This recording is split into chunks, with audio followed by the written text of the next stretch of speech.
welcome to episode 327 of the Super Ultra Podcast Arcade for May 8th, 2021. I am one of your co-hosts, Daniel Nixon, and with me is my co-host, Dominic Stallworth.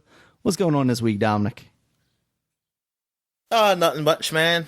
Just going, springtime.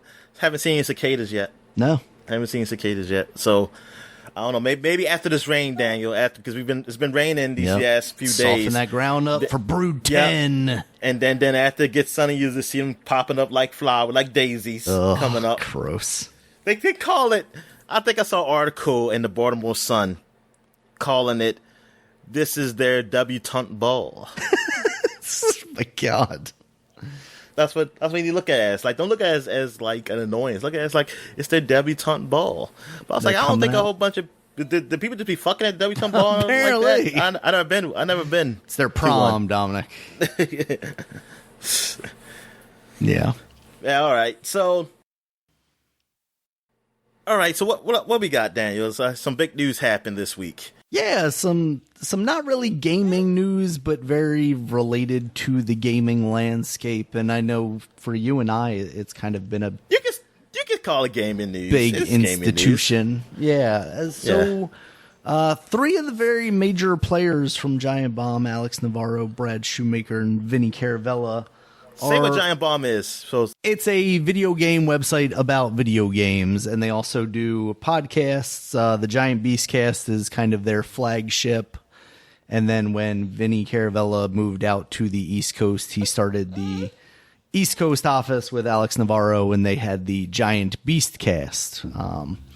So two very prominent podcasts. Giant Bombcast has been going on for, I don't know, it's been forever now. And, you and I were listening to it back when we were working at Target, over 10 years ago now?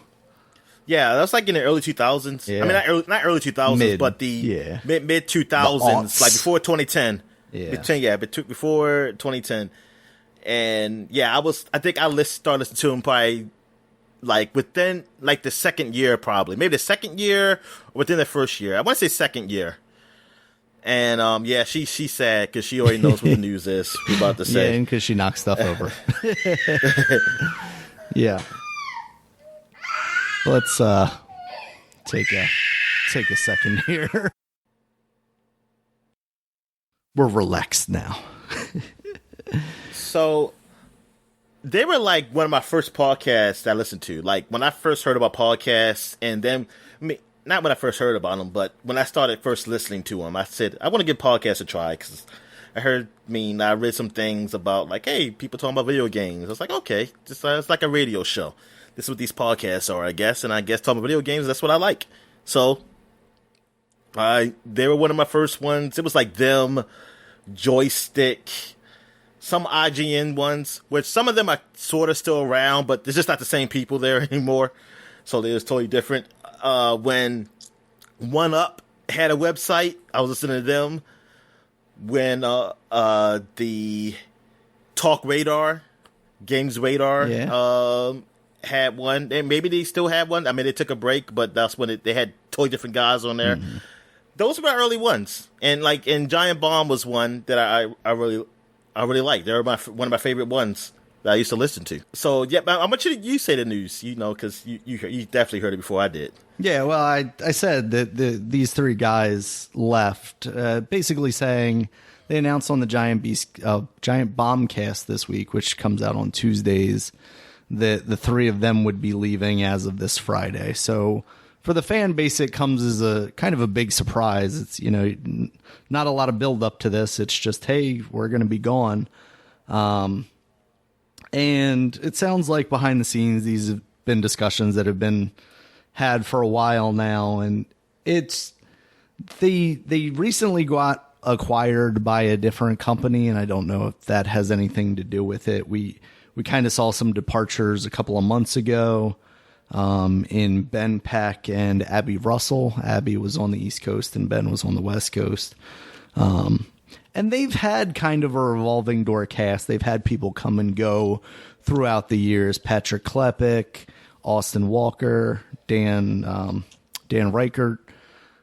So we've seen turnover there before, but these have been the guys that have basically been there since the beginning.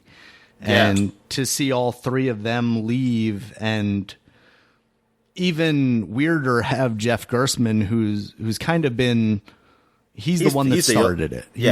He's been the elder statesman of video games. What was the guy who passed away years ago? That was Ryan Davis. Yeah, him and Ryan started it originally. Yeah. And to have him stick around is even weirder. It's not, hey, we're all going to move on from this company together and maybe start a new thing. It's, we're headed out in our directions, and Jeff's going to kind of stay here and maybe rebuild the ship. And there are a couple of guys that are still with him. Jan Ochoa, who came on relatively recently. He's like a video producer guy, as well as Jason A. Stryker, who came over around the same time as Dan Reichert from Game Informer, actually.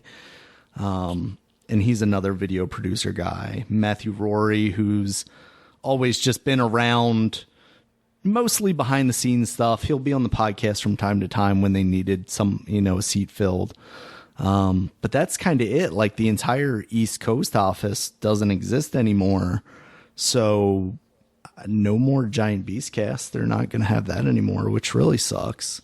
I was very excited when they did that too. Had people move out to the East Coast, because I was like, hey, that's closer to me. Maybe I could get in there some way, shape, or form. Oh my God, Daniel. Whatever. But I liked it just because they had another show for that week. It was another show, and that too.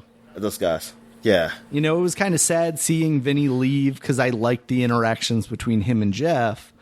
But then basically having double the Giant Bomb content was exciting for me as well, because you did. And then they brought in people like Austin Walker, especially, to the East Coast office, who just had like a completely different take on stuff and was very critical of games in the more traditional critic sense. Like, he could actually, very eloquently explain this, that, or the other thing about stuff. And Patrick Klepek, who was in the West Coast office, was a very good games journalist. Like, he would break stories and whatnot, much in the mold of like a Jason Schreier. So it's weird. I want to see what Giant Bomb becomes, who Jeff is able to bring in, or if he brings in people. I mean, it's such a weird time to do this right now, because all of their stuff for the last year and a half has been via, Skype or Discord or Zoom or whatever. Anyway, so they haven't been in the office, because they were part of CBS Interactive before this latest acquisition from Red Ventures. So CBSI had closed the office, and they were all just streaming from their home PCs. Oh, so they don't have that same office anymore. Yeah, so I'm not even sure what, as far as like the acquisition goes, like where they would be located if they were to go back to an office space. So I don't even know how much it's worth bringing in a ton more people for Jeff if it's just like, I'm going to be streaming from home anyway.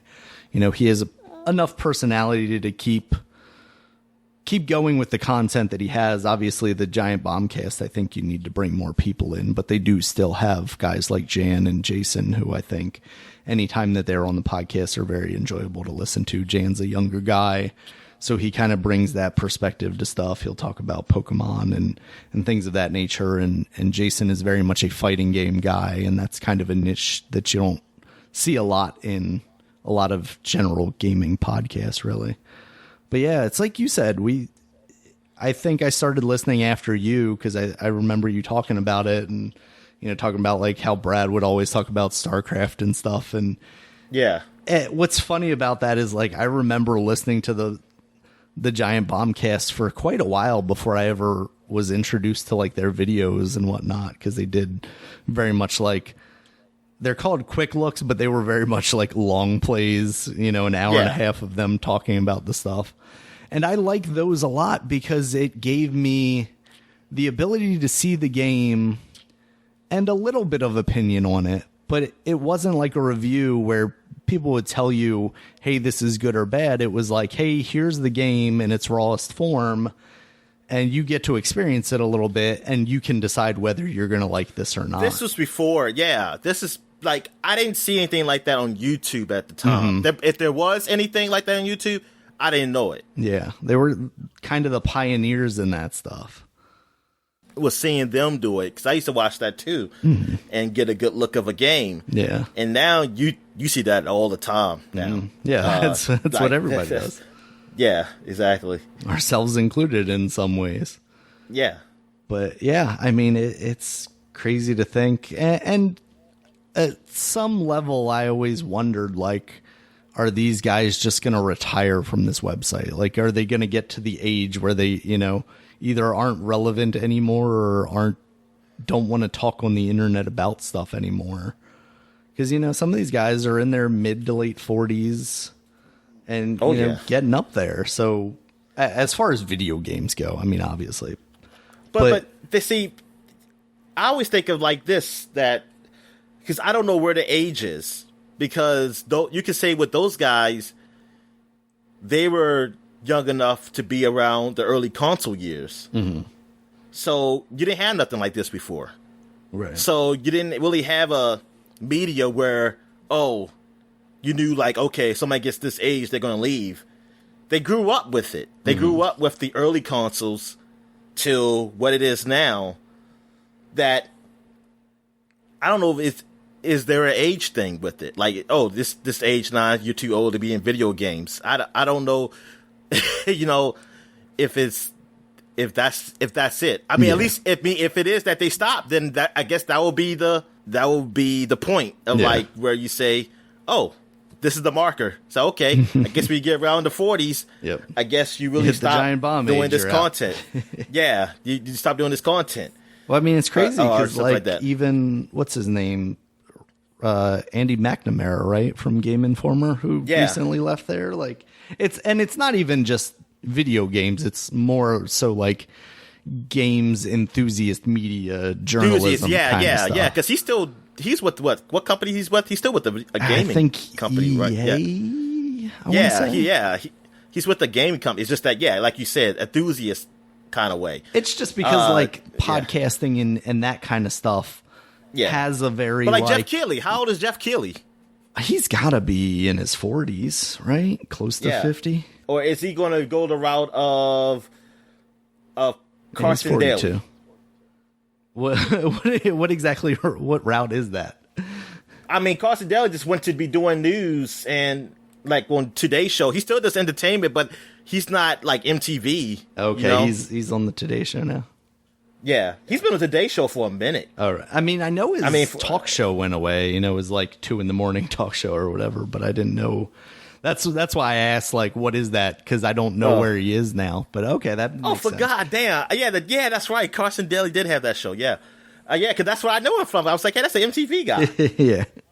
But yeah, he does. He's on Today's Show, and he still talks about entertainment. Yeah. But it's not like in an enthusiastic way. He's just he's very conservative. A conservative way of talking about entertainment. And even then, it's just like podcasts and stuff feel like they have to be very on the pulse because the ways that you can make money off of them feels very limited. Whereas like when you join a game developer or publisher as a PR guy, that feels very much like traditional business, even though it's still video games, where there's like an established career that you can have there. Whereas like games journalism still feels like those guys are pretty much what we're doing, like to an extent. It's, they're making money off of it, obviously, but it's what anybody with a mic can freaking do nowadays. Cause you can just post your stuff to YouTube. You don't even need a website. It's just there and available to everybody. And I'm just scared that because I don't know many other podcasts, man, or at least I don't listen to. I mean, I know of them, but it's not the same as when I was listening to back in the mid 2000s. And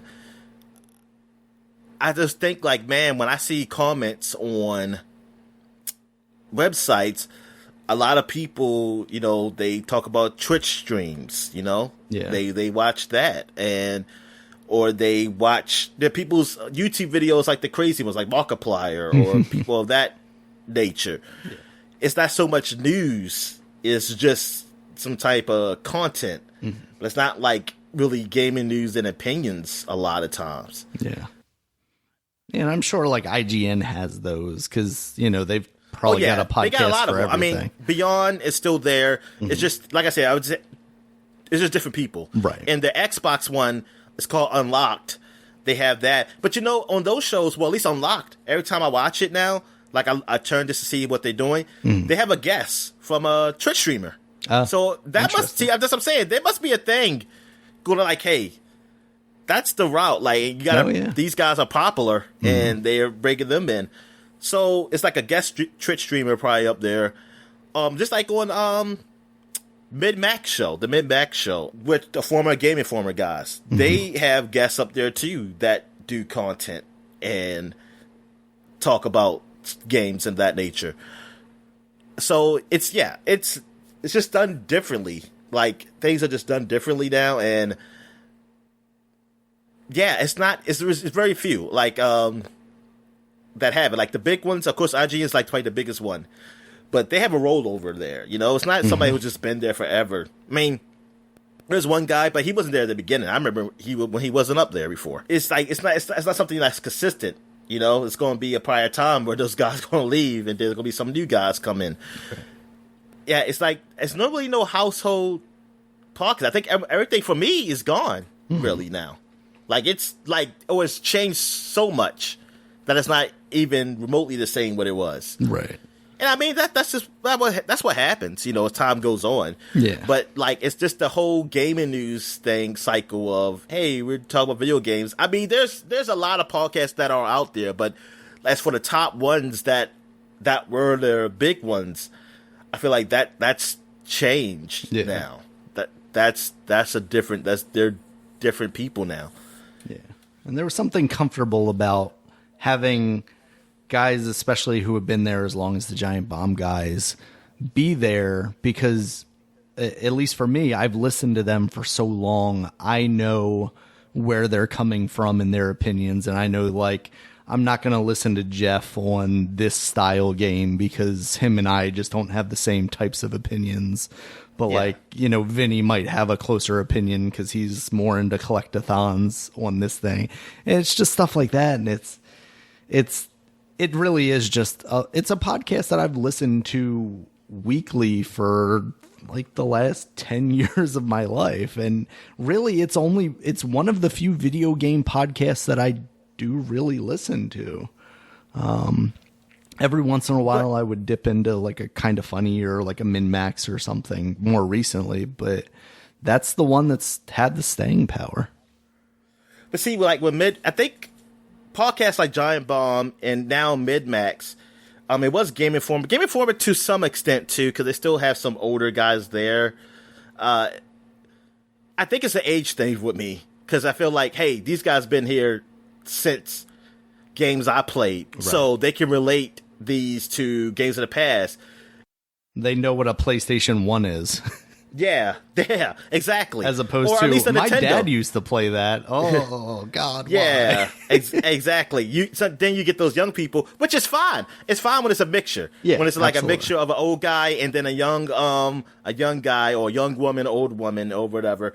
That people who played the older games, and then people say, oh, I didn't play that one. My first system was an N64. Mm-hmm. And that's young for me, but now that's old for some people too, right. Now. Yeah. And which is funny. And so they can't relate, or like someone says, oh, wasn't even 4. I don't really know that. I mean, I played it a lot later, but I'm not like the big guy into that. So I saw somebody say 7 was the game for me. I was like, darn, you're really late to the series. You just whole new generation with the series. I mean, it's not your fault. This is where you're born. But It's just that if they were the only take on an opinion of a game, I would have to look at it differently. It's not a bad way of looking at it. With a grain of salt, the game because is good. You don't have the same context as I feel like I do. Yeah, but I was like, hey, what is it compared to if I'm someone who liked 4? Would I like this one? it's kind of hard for them to do that because they didn't play that one. Yeah. You know, and it's not wrong. I mean, it still could be a good game. I'm not going to be like, hey, I'm just not going to listen to you at all. I want to hear your point of view. But to have it really was that those guys were close to my age. Like those older podcasts, I think those were people who were close to my age, or even if they were older than me, that I really knew. Like, okay, they played a lot more games than I did, so they really know how this compares to a game of that time, or like, hey, these games have got better, or something like that. This series has gotten better than this, or this takes a lot from this older game. It's now, I don't really have any. Yeah, it's only a few podcasts I have like that. Like Midmax, I know those guys are around the same age as me or younger. Mm-hmm. Game Informer has some guys same age as me and younger, and the IGN ones do. I know you got Jim Inquisition, but he's a little different. You know, he goes on which I do like. He goes to content, not just liking game. I mean, he does that. He reviews games, and that's why I really appreciate him too, because he's close to my age also. But also, he talks about the stuff that happens behind the scenes with games too, and the industry stuff. Attacks him on that. Yeah, so I do like him for that. But I don't know many others. I have listened to other guys that are younger. And it's just different. I was listening to him as like, it's different. Yeah. But they do give me some like takes on games I do check out. Say, okay, let me look this game up and see if it's any good. I mean, but that makes sense. I mean, because it's the age range. See, the thing is, the age range for video games is so vast, so vast now, because there's people who are still playing games. They didn't stop when they got to like, it's a kid's thing. Right. So now it stopped. Some people did, but there's some people who they keep going. They kept going. And in a lot of ways, we're kind of that first generation where we saw people do that. Like even our parents, it was more, you know, once I got to a certain age, I kind of fell off of video games. Whereas they ain't play Asteroids anymore. They ain't play Asteroids and Pac-Man or the Donkey Kong in the arcade. Yeah. Yeah, they didn't do that anymore. They thought, hey, it's a kid's thing. Yeah. Like, I'll move on. I got to go work and take care of your ass. But yeah, in a lot of ways, we're the first generation where it's like, okay, even once we've had kids, we're still going to, you know, be serious gamers, quote unquote, kind of thing, right? Yeah, cool. Yeah, exactly. You probably won't play as much games, but you're still playing. You're still playing. Yeah, it's still one of your hobbies, whereas, you know, our parents would get into whittling or whatever old people boomer shit that you know. Yeah.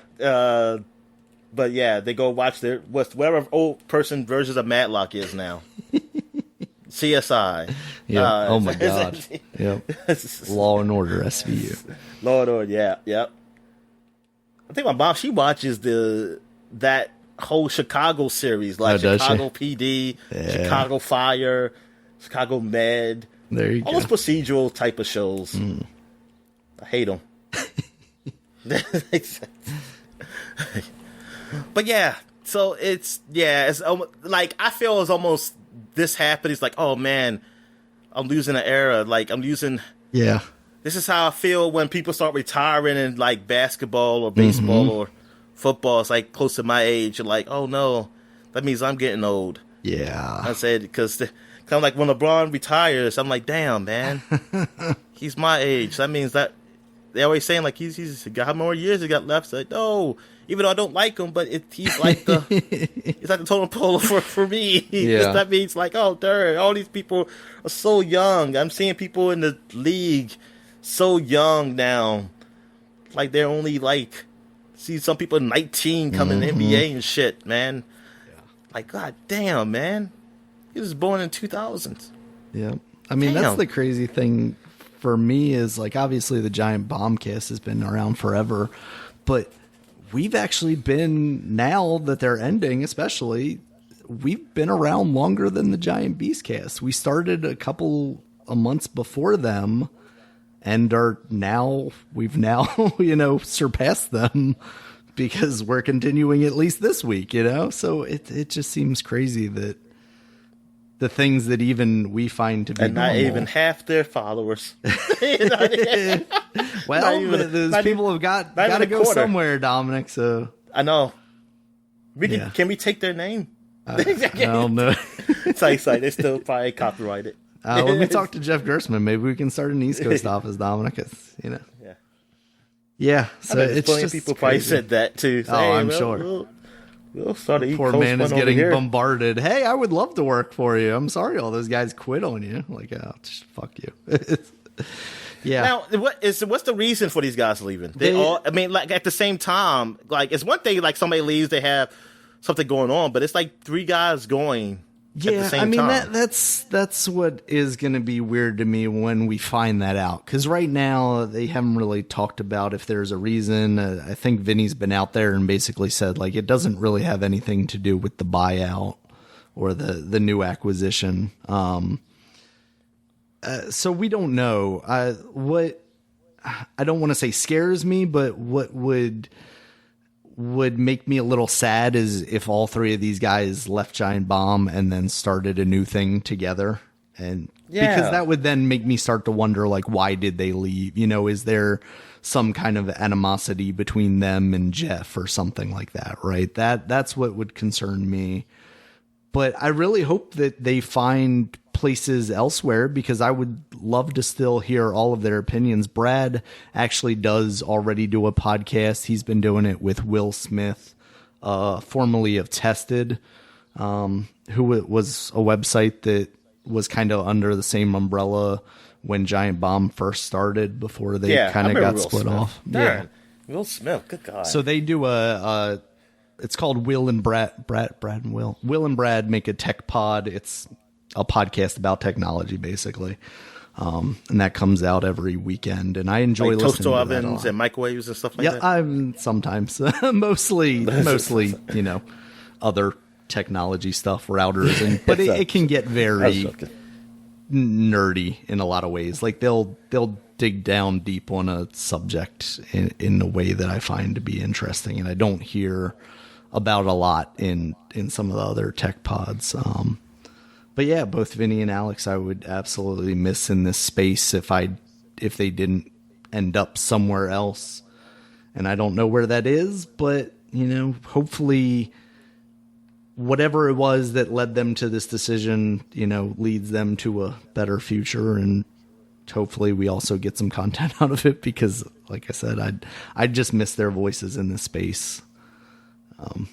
Yeah, it's been so long that I've listened to them that just listen to old podcasts, Daniel. Honestly, like if it gets to a point where, because there was a while there where I did go back, like I don't know, it was kind of like a podcast drought for me. There wasn't really anything that was hitting me that was coming out, and I went back from the beginning of Giant Bomb and kind of worked my way through up until more recent stuff. You were depressed or something? I mean, it's always a possibility, Dominic. But no, I listened to like old E3s one time. One time E3, it was like an E3 week. I was like, you know, I'm listening to some old E3s of like all the podcasts I used to listen to, just to see what was going on then. And I was like, oh, that's cool. Like this was happening, and their what they night thought shows something were was always good. fun when they you know had their guests at E3 and bring on developers. I used to and love stuff. those. I used to love listening to those, and I love listening like their E3 podcast and their end of the year podcast when they're doing the discussions on their game of the years. Because they really showed you, especially the game of the year stuff, like how the sausage gets made. Like they filmed the discussions that were happening as to why their list came out the way it was, instead of just, here's our list as a site. Like you figure out why Tetris Effect became number one. Whereas like you listen to the podcast and you go, okay, maybe it wasn't anybody's favorite game, but it was also the only game that everybody was going to agree on kind of thing. Yeah, exactly. So there's some compromise there. And that was interesting to see. See, I wouldn't be compromising. I'll be firm, Daniel. Well, it's a lot easier when there are only two of us. All right. So, darn. That was a long beginner. This is probably one of our longest intros. Yes. So, Goodbye. You will be missed, Giant Bomb. I mean, technically, you're still around. And that's the thing. Like, I don't want to, call that a eulogy or anything because I it's really a eulogy. want... It's dead to me, Daniel. It's dead to me. It's dead. Yeah, I really want something great to come out of this. My concern is, like, from what I saw of Jeff talking about it a little bit, is his analogy was like basically they were going to pull the car off to the side of the road to change the tire instead of changing the tire while driving, which makes me think that there might be some time where they're silent. Like, could we see a week where there's not a Giant Bombcast? And I know we gotta. I don't think that's ever happened. Like, even the week that Ryan Davis passed away, they recorded a podcast, and I'm sure that was tough for those guys, and it was special in a lot of ways. But they've had that level of consistency, and to not have that for 1 week it just kind of puts the nail in the coffin of not this is dead, but this is a different thing now, right? Yeah. That means we have to do more podcasts. We got to do another podcast this week to make up for it. We'll just chop these up into mini episodes, release one a day. All right. So let's move on. Let's get down to the podcast. Okay, we're starting with a little bit of sports. It was big news for my team, the Orioles. John Means, baby, threw a no-hitter against the Seattle Mariners. It has been Nintendo's team. Was it 51?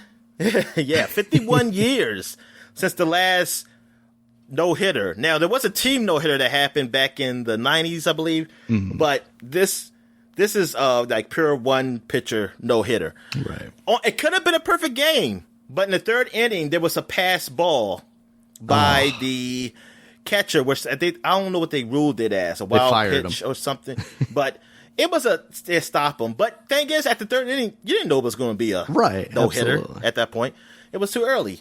But now you look back, it's like, oh, man, he could have a perfect game. But see, the way I see it is that perfect game, because they still give it to the pitcher like it's the pitcher's doing. Mm-hmm. But I see more of a team thing, because if a guy makes an error, you can still throw a no-hitter, but you're not going to get a perfect game. Right. So the perfect game tells me that, okay, it's a team thing then. Mm-hmm. That's a team sort of like accomplishment. But yes, he did it. John Means, because he's our best pitcher, and it looks like I don't want to say it yet because I don't want to jinx it, but he could be the ace. He's looked great in the last year. He was in the All-Star game 2 years ago as a rookie for the Orioles. So I'm just saying, man, it's going to be so sad when he goes to another team in a few years. I'm going to be so devastated. Psych, I'm just joking. But I want this guy to be our future. No, I ain't going to be devastated because... Yes, you will. Because you're so used to it at this point. But... I want him to be our future. I want him to be here, but I want the team to be better too. The Orioles, they're below 500. They had a chance to get a 500, but they lost last night. But they're not like the worst team, so that's the good thing. We just don't put up a lot of runs sometimes. That's the thing. We don't really put up a lot of runs. The bats are heating up a bit though. We did good on the West Coast trip, so I'm happy. Now we're playing Boston. This division is pretty tight. It's tighter than I wanted it to be. The Yankees are not doing as well, but that's what I'm saying. It's like they're just a sleeping giant to me. It's like, okay, they're not doing well now, but then once it get hot, man, watch they just start hitting home runs like crazy, man, and start moving up. Yeah. So I'm not going to get too happy. Just like with the NBA right now. The Lakers are in the play-in spot now. They are not even in the full-on playoffs. They have fell down, man. Man. Like LeBron, he came back but got re-injured. Mm-hmm. That he was talking all depressed, like his injury, like even I come back, I'm not going to be the same. And then this playing game. And then he talked about the playing game, saying whoever in the playing game should be fired. And it's like, what? That's a good thing. And then it's funny because last season during the COVID, he was for the play-in because he said it helps those teams because of the shortened schedule. Mm-hmm. And everything. It helps those teams have a chance to get in. I guess maybe he's saying this year they don't need it because there's almost a full schedule, but it's not. It's 10 games less. And COVID stuff's still happening because people still being COVID protocol sometimes and being out. Like injuries, I understand. Injuries, that's part of the game. But I'm like, come on. I think the playing thing, it makes it so that teams have to continue to play, even though like that will usually be out, because they'll just be like, okay, I'm going to give other people time, and then the teams that are in the playoffs get to play easy schedule. So if teams that are actually fighting for position, be like, oh man, they're going to play a lemon right now because these guys aren't even playing their best players. So now you're going to always get some of these teams playing hard, like the Wizards. Like the Wizards right now, they're playing their asses off. And they've been winning. They won their last game against Toronto. That was pretty good. They play tonight against the Pacers. I hope they win because Pacers are in front of them so they can move up in some spots. But yeah, Wizards been looking good. But yeah, with the Lakers, they're in the playing spot now. So it doesn't look good. But just like my friend told me, he said, don't get too excited. They're just going to make a story of it. Like the Lakers going to be in a play-in game and go to championship from the play-in game. Yeah. And you never going to hear those Lakers fans stop talking. It's like, damn, that could happen. Shit. Damn it, man. Why they had to suck? Now I wish they were good because this is going to be an even bigger story if they do that. We'll see what happens. Other things happen. I know the NFL draft happened and stuff happened with that. Oh, then Aaron Rodgers thing happened. Oh yeah, because I edited it out because we talked about sports last week, but I edited it out because the podcast was pretty long.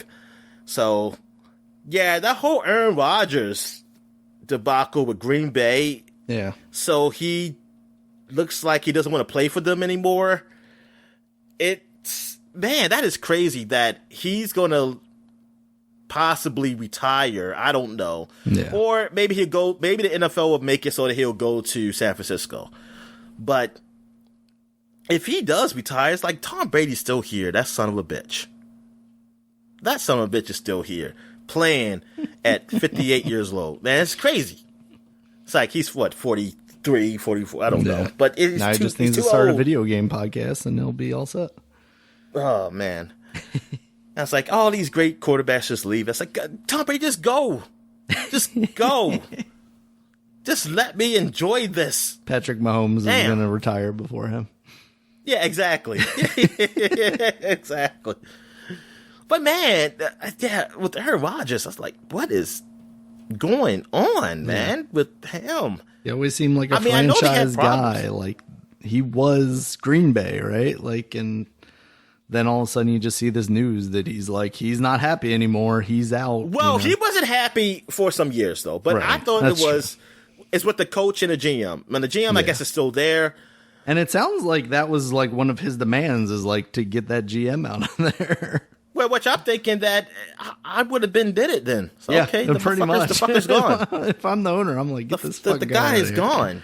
Yeah, get the hell out of here too. Because it's not like they haven't done good picks for the defense anyway. Mm-hmm. Like the defense hasn't been good. Even the year they won a Super Bowl, I don't think their defense was that great. So I don't know. I mean, I don't know what's going to happen with that team. I'm just saying, Aaron Rodgers, just if you can't get to San Francisco, just come to Washington. Be part of the football team. Be part of the football team. I mean, you'll love it here. Yeah, we're not racist anymore. Oh, that's good. And the cheerleaders aren't being sexually harassed anymore. I mean, it's all good over here. Yeah. And we got a good defense. We do have a good defense. So there you go. There you go. All right. So that is it. Any wrestling news? Anything big happened wrestling?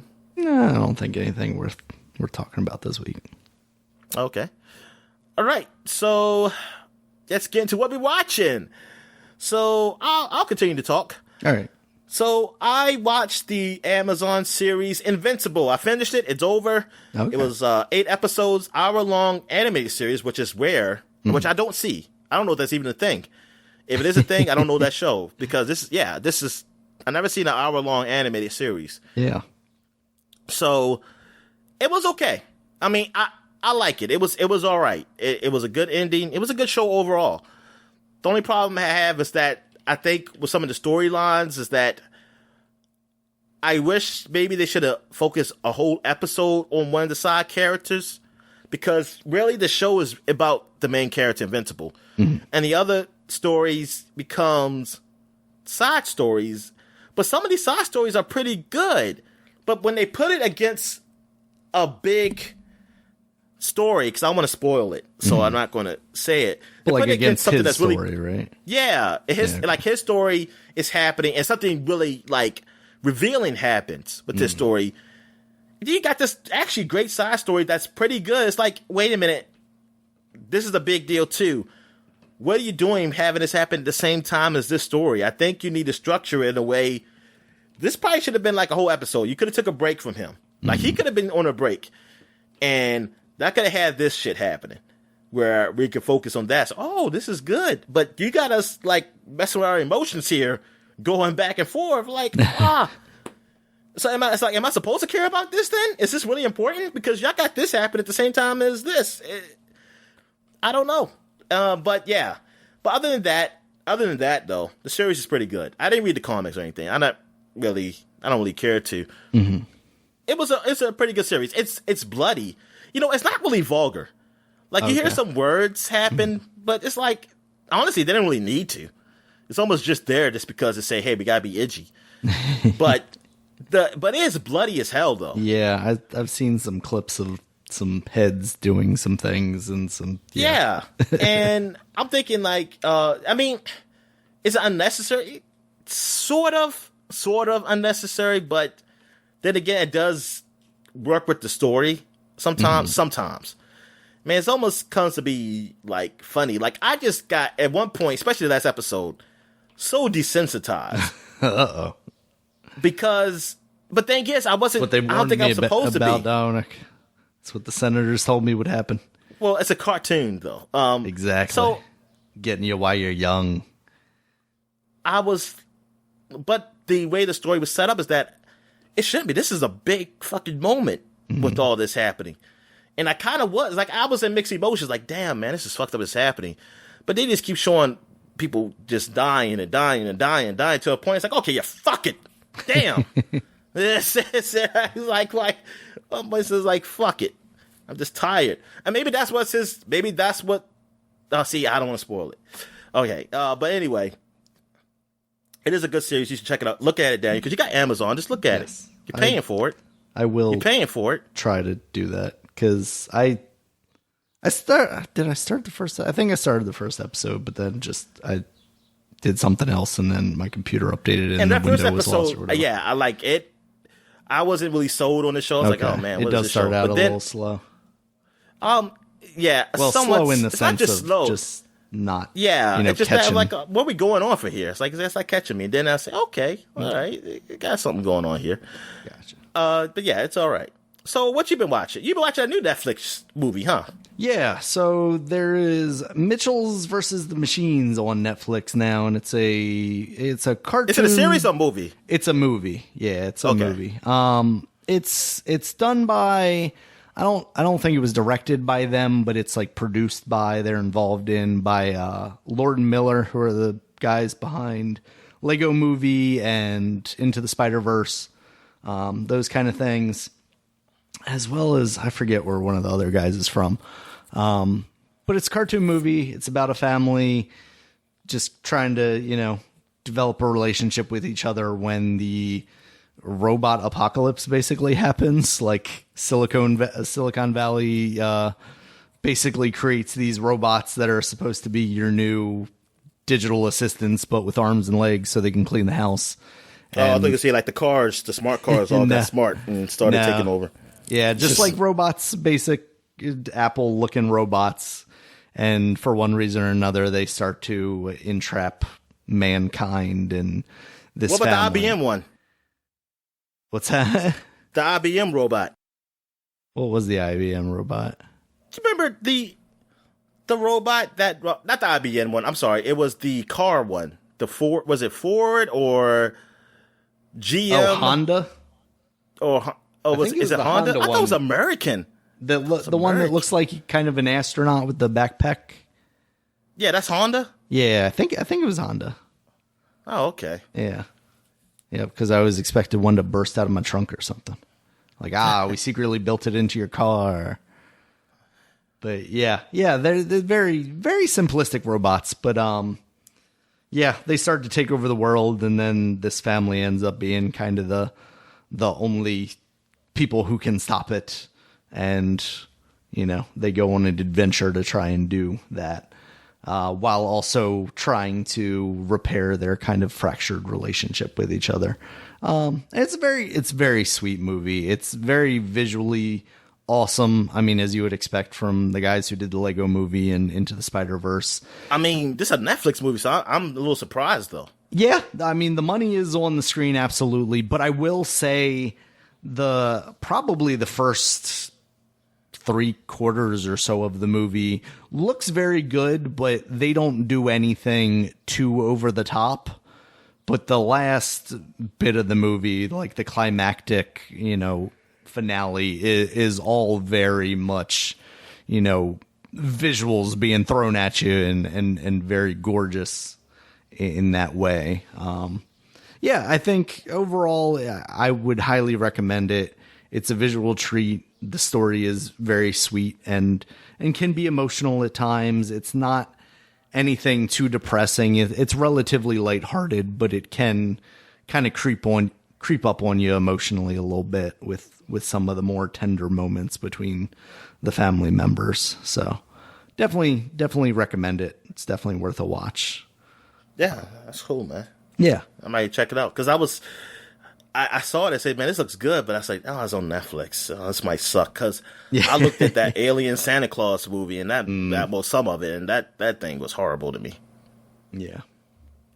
So there was that. I also, these past couple of weeks, I kind of skipped over this stuff last week because we were running long. But I went back and I revisited the Kong stuff because I wanted to watch Godzilla vs. Kong before I have to know the story. I left out on my HBO Max subscription.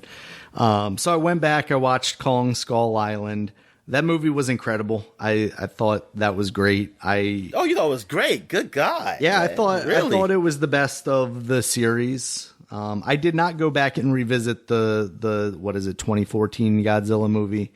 It had been a while since I seen it, but I was aware. But wait a minute. With Kong, you didn't feel like there was too many characters?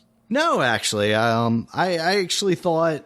Now, one of my complaints, I didn't have any issue with the amount of main characters, but then like there was the female scientist with the other scientists that were just kind of there, and actually survived through the entire movie. So as far as that, I will say yes, there are a few too many. But most of them were there for a reason, and that reason being that they were going to get murdered in some form or fashion by some creature on that, hell-forsaken island. But as far as like main characters, Loki and Captain Marvel and Dan from the Connors. God, you had to put the fucking Marvel in here, man. Yo, come on. We're not talking about Marvel. Let's go. No, well, you never know when I say who fucking people are, so I was trying to be funny, Dominic. Let's see. So yeah. Anyway, Tom Hiddleston, right? Is that? I don't know who that is. See, you did it to me, Dominic. Anyway, but yeah, I thought all of them who were like the main focus, Sam Jackson, obviously, I thought they played important enough roles to be there and warrant being there. John Goodman, but maybe what about John not so Goodman? much. The way he died, man. He had it coming, Dominic. Yeah, no, there. It just seemed like I don't mind him dying. It's just that can he die like at some other? I don't know. It seemed like there's a better way to make his death be. I mean, he's like one of the main reasons they're going there, right? Yeah, and that's kind of the transition, though, right? Is like they use him as the vehicle to get to the island, but the story's not actually about him. A lot of it is about Sam Jackson. I think that's a point, yeah, and I think that's the thing I had a problem with. Yeah. No, the movie I enjoyed overall. I really enjoyed this movie. Mm-hmm. It's just the story aspect. I feel like there wasn't a focus on the human aspect. It was just. I felt like it was all over the place in that part. Yeah. It could definitely be tightened up a lot because yeah, who is the main human there? Is it Sam Jackson and kind of his contention with Kong? Because Hiddleston, I don't know nothing about his past or nothing. Like, right, he's just an SAS guy, and he's there to help everybody, but he ends up being the hero, even though you don't really know a lot about him. While I look at, like, really the story, it seemed like it would have been with John Goodman, because his history of, he was there when he said his ship got attacked or something, and they hid everything away. Yeah. What really honestly, attacked them? I thought they were going in the direction of like John Goodman being the guy who lands on the island during World War II or something like that at first, until they introduce what's his name, John C. Reilly, which I enjoyed his character too, because he was obviously comedic relief, but I think there was also some sincerity there. Like, they didn't make him a complete joke, and I thought that was nice. I liked it when they said, "Oh, we're gonna die. We're gonna love die with you guys." He said, "We're gonna love die." Yeah, he was awesome in this movie. So I know, I just find it funny. Like, Sam Jackson, like, he was just a guy who wanted war. Like, he could was not just live looking without for the a war to fight. Yeah, because he did not want to go home. When they was realized they were going to go home, he did not want that shit. He's like, I don't know what to do here. He was going to be that guy that he was going to shoot up some places when he went home, or kill himself, or shoot up places then kill himself. The sad part of that is the rest of his, battalion or platoon or whatever were not those guys. Like, they were looking forward to going home. Exactly. But, he's the leader, so they're going to follow him wherever he goes. And most of them have gone, man. I think only maybe 2 of them or 3 of them left. Yeah. Of that whole battalion. Damn, that's sad now. I think about it. That's like, damn, you got those fuckers killed because you didn't want to leave. Like, the only people that should have died were the people in the helicopters when they fell down. Right. Y'all should have went home. So, okay, there's Kong. Let's go home. Let's go home. We saw him. He's real. We got pictures. Not fucking with him anymore. Holy shit. But the scenes, and how you like the scenery, and like with Kong and the setting sun, I think standing there. Just visually, it's beautiful. The only thing that stood out to me that was weird was like when they go into the first person scenes, it just seemed so unnecessary. Like, there's the bit where Hiddleston's in the gas mask and they go into that. And then there's also one where they like just are looking down the scope, looking down the barrel of a gun or something. And I'm like, why is this here? It's almost like the Doom movie where it's like, okay, this is based on a video game, so we have to do the first person thing, but they don't have that. So I don't understand why they did it. But otherwise, like it very much has that cinematic Vietnam look to it, right? Like that you get out of movies set during that time period where it's kind of, very orangey and greens and stuff like that. Yeah, visually it's amazing. And I think that's true of all of these movies in the quote unquote monsterverse or whatever we're calling it.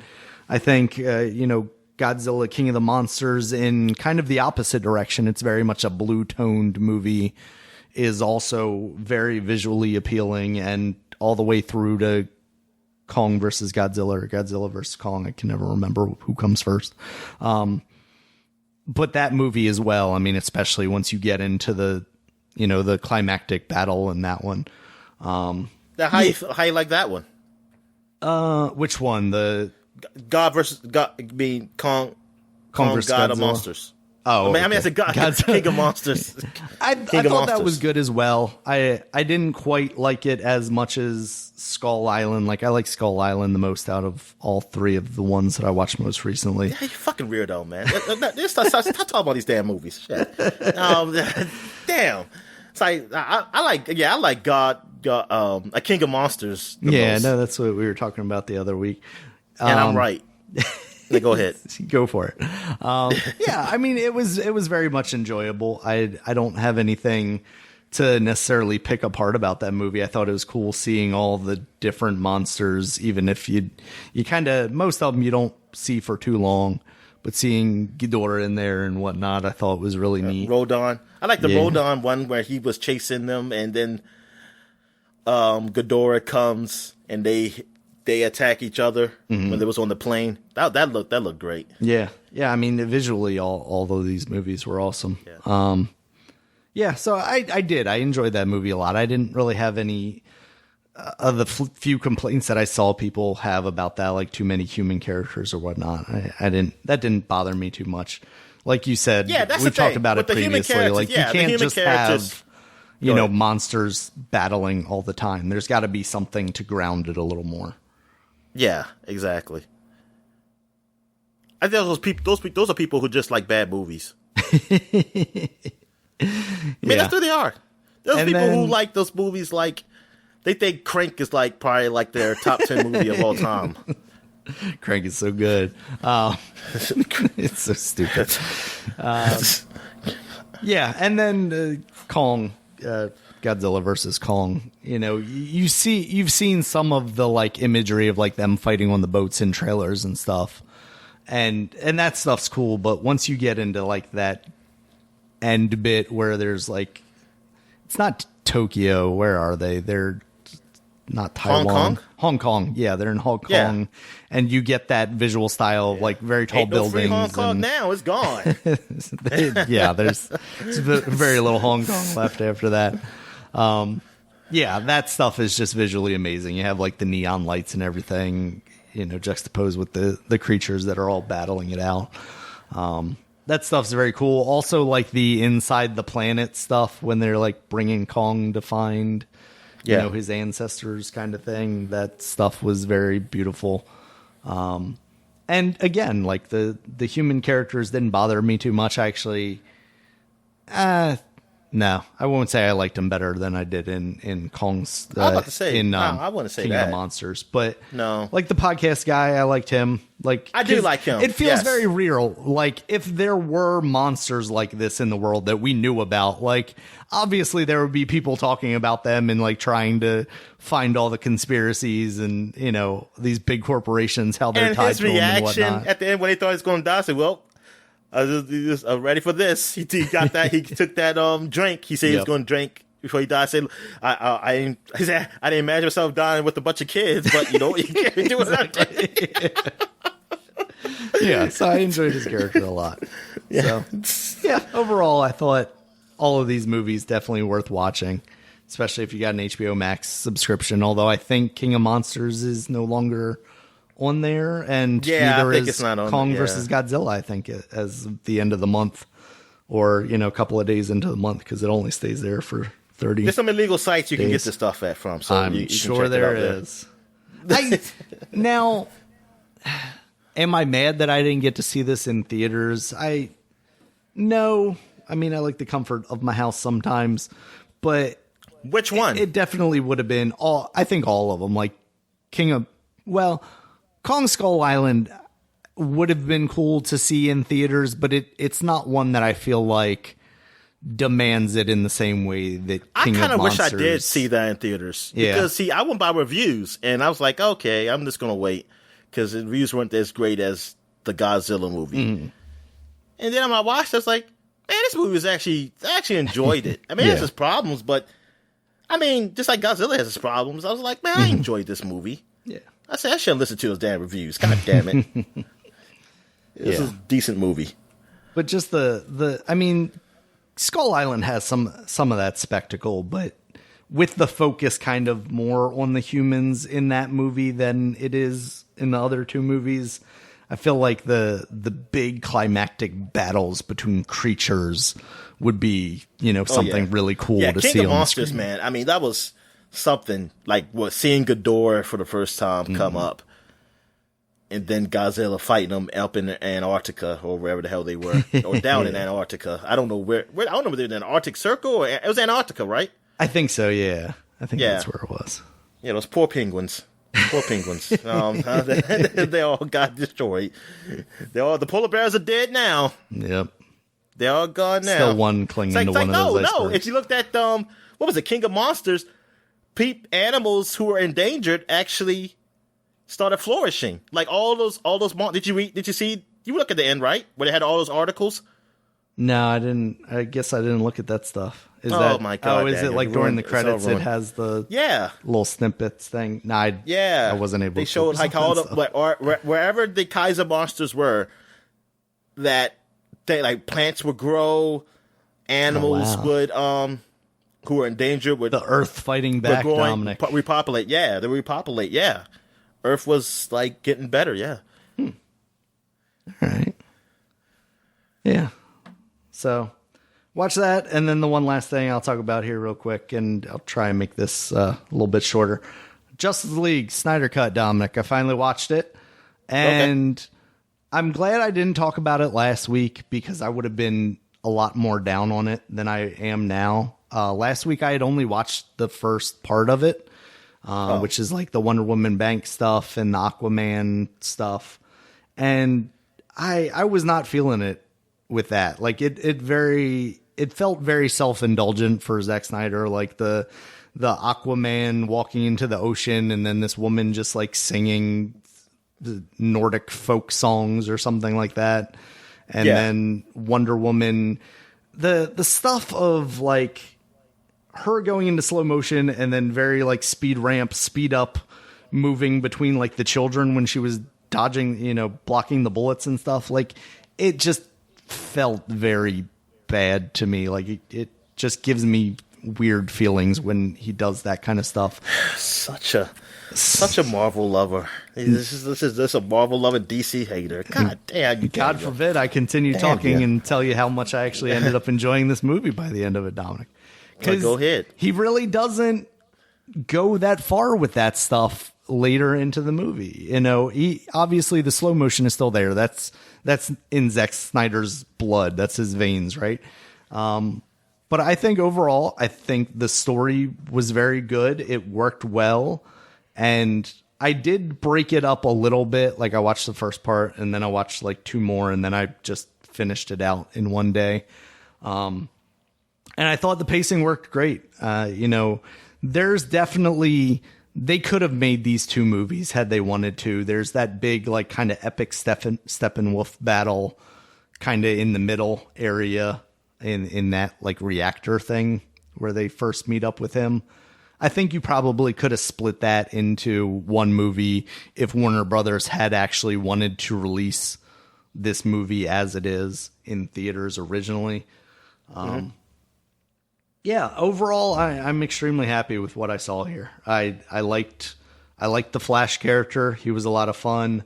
Aquaman doesn't really feel like he gets a lot of time to quote unquote shine, I guess, but he worked. It was kind of weird watching this now after having watched Aquaman because I kept forgetting that Aquaman happened after this movie.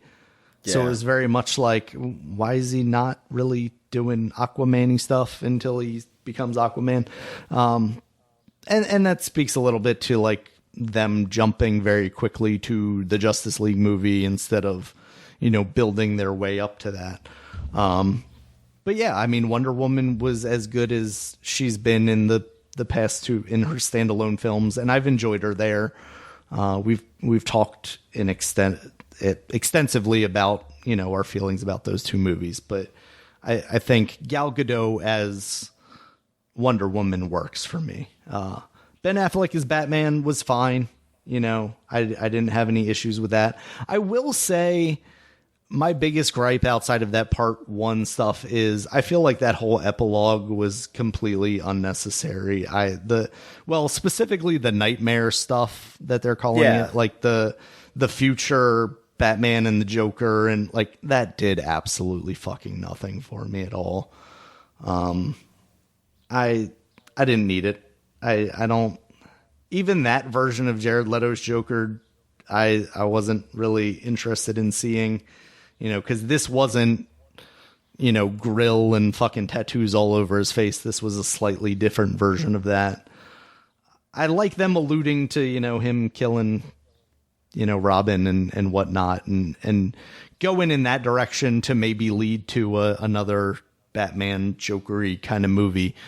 But stuff, it makes me sad seeing the potential that was in this movie for just everything to fall apart for them after this, because like Henry Cavill seems like he's gone, so we're not going to see anything Superman related, and we've talked about it in the past. Like, what's I like the rumor Man of Steel. now? A black Superman? Yeah, so Ta-Nehisi Coates is allegedly writing a black Superman movie for... Ta-Nehisi Coates is writing it? I believe that's what I saw, yep. Oh my God. No. I'm not... I figured that would be your reaction to that. Oh, man. Look. All I'm saying, I'm not looking at any... When I saw, like, Black Superman, I said, I'm not looking at any comments. I'm not looking at any fucking news. Yeah. It's just going to happen, and I'll see what happens. Mm-hmm. But the comments, I already know what the fuck they are. Oh, yeah. There's no point of even looking at them. And I don't have high hopes for the movie. Like, for me personally, it's not so much I want a black Superman. I just want a black character. Like, right. Superman's already there. And that's what's weird about this is, like, people talk, there's already black Superman-esque characters, but this is going to be Kal-El. This is going to be Superman. So, yeah. Then I think you're going to have to make it... Listen, if you're going to do Black Superman, it's going to have to be about race. You can't have him have the same life as white Kal-El. He can't be like him. Yeah. Because then it's not real. Then I just won't make sense to me. Because then I'm like, you could have just did a white dude then. Because at that point, you might as well have done the normal Kal-El, because all you're doing is just the color. Now, maybe that's what Ta-Nehisi Coates is going to do. He's going to put something there. But why? At this point, why? Yeah.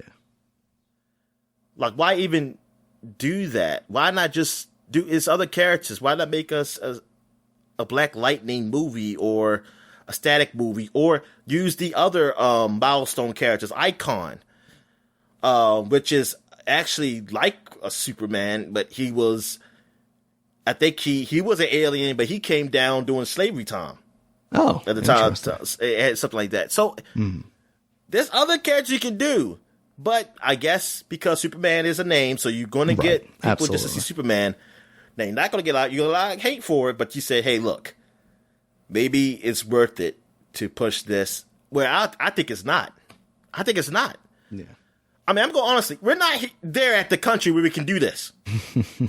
We are not there yet. And so it feels so weird on the heels of like all the allegations that were put forth by Ray Fisher, who was Cyborg. Which I want to say, like, all that Cyborg stuff, I very much enjoyed in this movie. And having not seen the original Justice League, I heard the majority of that doesn't exist in that movie, which is like, what is that movie then if it doesn't have some of the best parts in it? Oh, yeah, it didn't have that. A lot of the stuff in there. So I don't know. But I do like Cyborg. I'm interested to see if there was his own movie. Yeah. But yeah, it's a shame that seems like that's been, back burner too. Same with the Flash. Yeah. Because I enjoyed those characters. Now, I know there was some weirdness around Ezra Miller and whatever was happening there, the actor that plays Flash, but I don't know. Find somebody that does a similar thing to him and it'll be fine. Just, give them the same attitude and writing fashion, and I think you pull it off just fine. All right. So I guess we'll finally get into some video games. Yeah. So you want me who goes first? Me or you? I can kick it off just because. All right. There's not a ton to say about this, but Resident Evil 8, played the demo, the hour-long extended version. This time I played the castle stuff because I had already played the village. And this was much more action-y than the village stuff was. The village was very much like one small encounter with, I guess, werewolf-esque characters. We didn't really even see them because they were in like cornfield area where they were being obscured by that stuff. In this, it's very much like, hey, what's that? The corn. Yes, by the corn or the wheat or whatever it was. And this one, it was very much like, hey, I'm in this dark dungeon basement and some fucking zombies are going to attack me. Now, this I played on the PC. I was playing along with you watching it.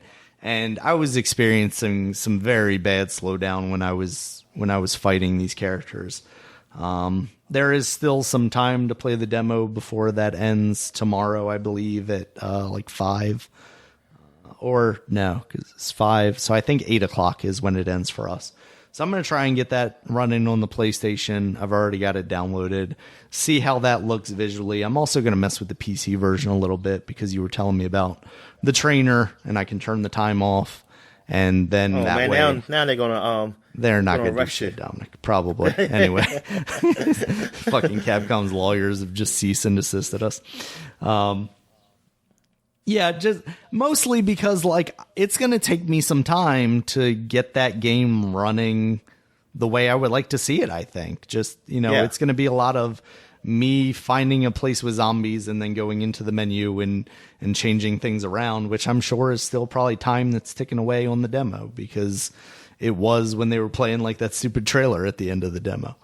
That's crazy that they use that as a time part. Yeah. They are horrible. So I came to the conclusion of this demo in like 29 minutes or so. So it was still the same thing that happened the other week when they did just the standalone castle demo. So obviously it's something that you can finish within the constrained time that they give you, but you're only going to be able to go through it once. You aren't going to be able to go back and explore stuff.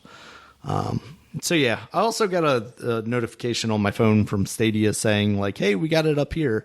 So I'd be interested to give it a try there if you don't have to be a Stadia Pro person to see how that runs, just if there's like a happy medium there of better visuals than the PS4, but it's going to run better than my PC because it's struggling for whatever reason.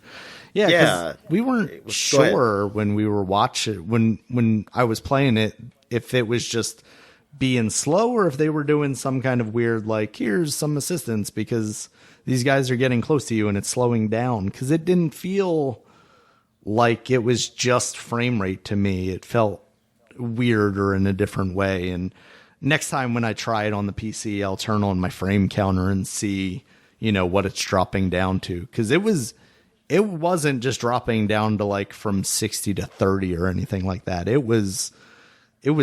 had to be in the teens, I want to say. Yeah, it was getting exactly very slideshowy, but it was smooth, which is why I think I wasn't putting it together as just like, this is slow down. It was very much just like, I'm moving through water almost kind of thing. And maybe it's just been a long time since I've experienced, slow down in that way. I'll typically just turn my games down. And when I think back to like Grand Theft Auto 5, it was very much just a jitter with that game for some reason. It wasn't, watching the frame rate slow down. It was very much like, I'm going to get in this car and drive down the street. And every once in a while it would just be like, that kind of bullshit, which I never did resolve. And it really pissed me off with that game because it felt like I had decent enough hardware at the time to play that. But yeah, I think overall the atmosphere, this one feels more like the trailers that we've been seeing for it. You see Lady Dimitrescu or whatever her name is, the tall vampire lady, and her daughters. You interact with them a little bit. I didn't get, choked and stomped out by her or anything like that. I don't know if that's a thing that can happen in this demo. The one kind of interaction that I had with her seemed very contrived. Like, as I get closer, she's gonna, I could sit there forever and she's just gonna be in that room. But as I move closer, she's gonna leave that room one way or the other. So if I had just rushed through that tunnel and into her room, she would have just left the room quicker. It's very creepy. I was telling you, like, I don't really like how many bullets I was feeling like I had to put into these guys, and maybe I just wasn't aiming well enough. I felt like I was aiming towards their heads. Maybe this is like a Resident Evil 4 thing where it's not really their heads you want to go after. Or, maybe I need to shoot them in the leg, run up to them and suplex them like you used to in some of those games. Yeah, so I think overall it's very cool. It has a very good vibe to it. It was definitely creepy playing it the other night with the lights out and having, especially once you got into like the castle area and out of the more dungeony bits, when you start to hear footsteps and you're like, oh fuck, she's coming. And I really expected her to just, bust through a thing at some point. And I'm sure that's exacerbated in the demo by her actually being there the entire time, right? And you could just turn a corner and she's, coming after you. So, yeah, at the same time, I'm not really a guy that's looking for a lot of that kind of feeling when I'm playing the game. So, like, when I was looking at the trainer for the demo time stuff, like looking at it and also seeing like unlimited ammo, unlimited this, that, or the other thing, I'm like, yeah, now we're talking. Because Resident Evil 2, I enjoyed, but it was very much like, we talked about it, but like the Mr. X stuff. Once it got to that point, I was like, I just want to rush, knowing that there's an end to this and a point where he stops chasing me. I just want to get to that point as soon as possible. And maybe in this game, that is the case, and there's only like a window of time that she's going to be chasing you. I'm going to try and rush through that, but my understanding is that maybe it's a little more prevalent in this game, and she's kind of always there, and that's just not what I'm looking for. I don't want that like constant uneasiness, because it just feels like I'm being timed. Like, I can only stay in this area for so long, whereas I like exploring things. I like taking my time to look around a room. Put that cheat on. She could just be with exactly. you. That's buddy. Say, hey, let's just stand behind me. Like... Exactly, and that's we were talking about it before, but like if these companies don't want people making trainers and breaking their games, give me those options. You saw it with the Control. You just go into the options. You can turn on things like, even bigger aim assist, where you just pull out your gun and you're aiming at the thing. God mode, unlimited ammo, no cooldown, stuff like that. And also like the nude mod. Yeah, give us those options. I'm sure. Yes, let's see some large vampire lady naked.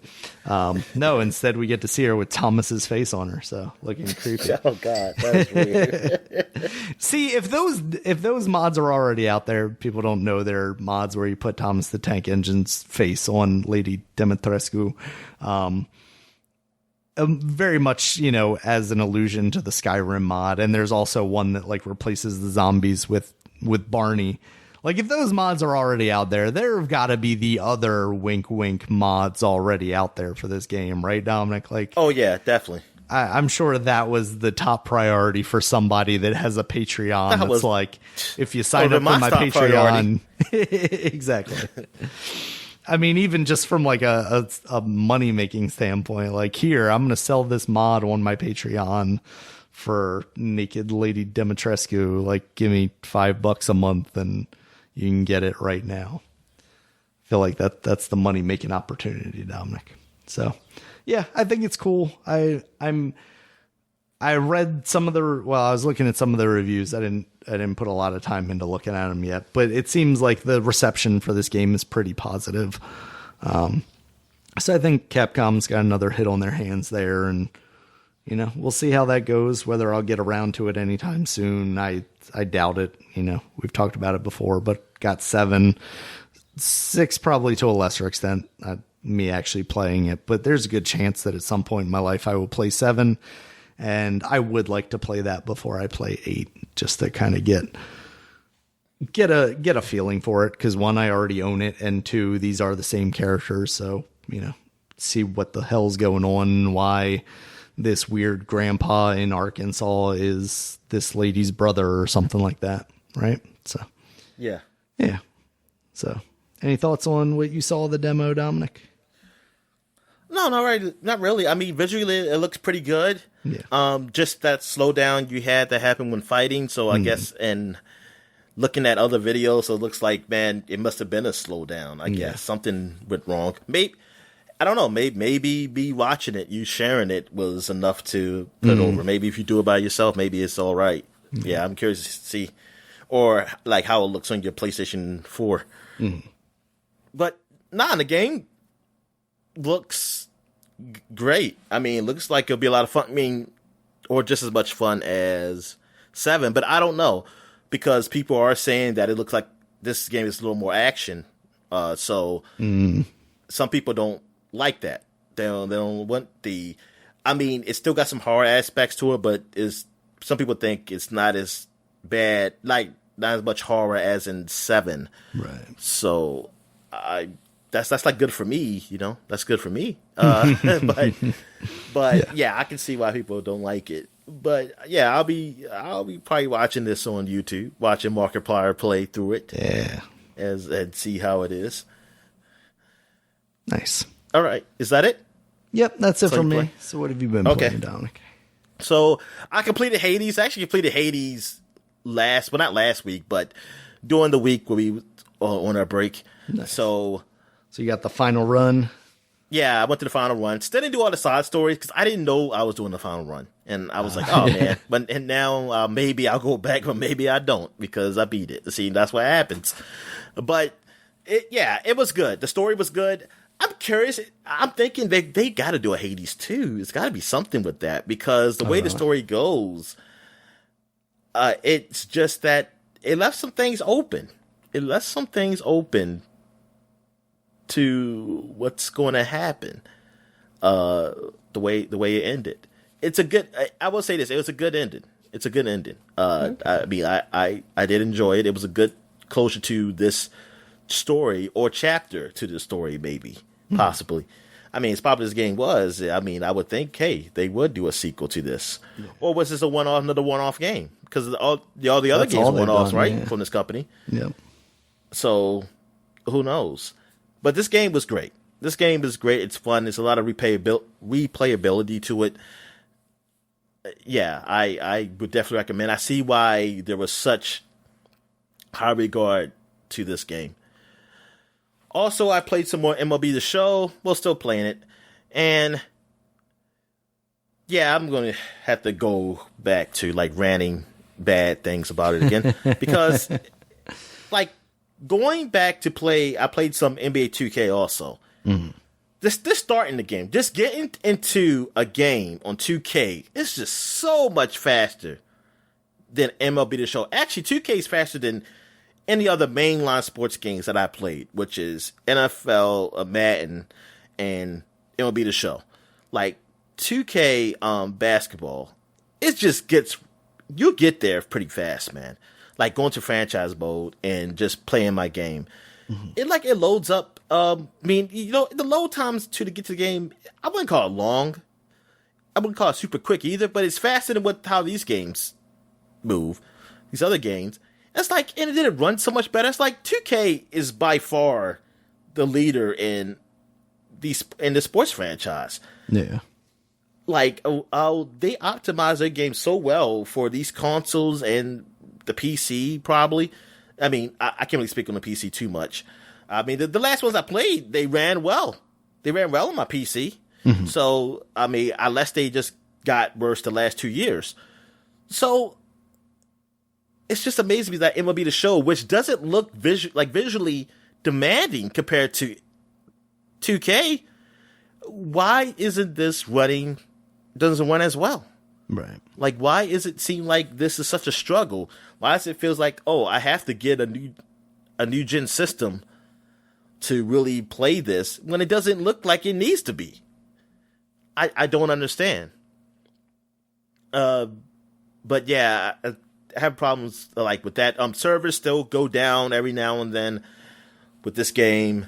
Also, now it's come to a point where, like, when you get card packs, like, you can do a quick sell or sell now. Like, sell now is when somebody's willing to buy this card for this price, and it shows you the highest price. And a quick sell is like, I don't know what it is, but it's a lower price than usually the sell now. But right now, the sell now is not working. And I looked on forums, a lot of people saying, yeah, sell now. Why is it not working?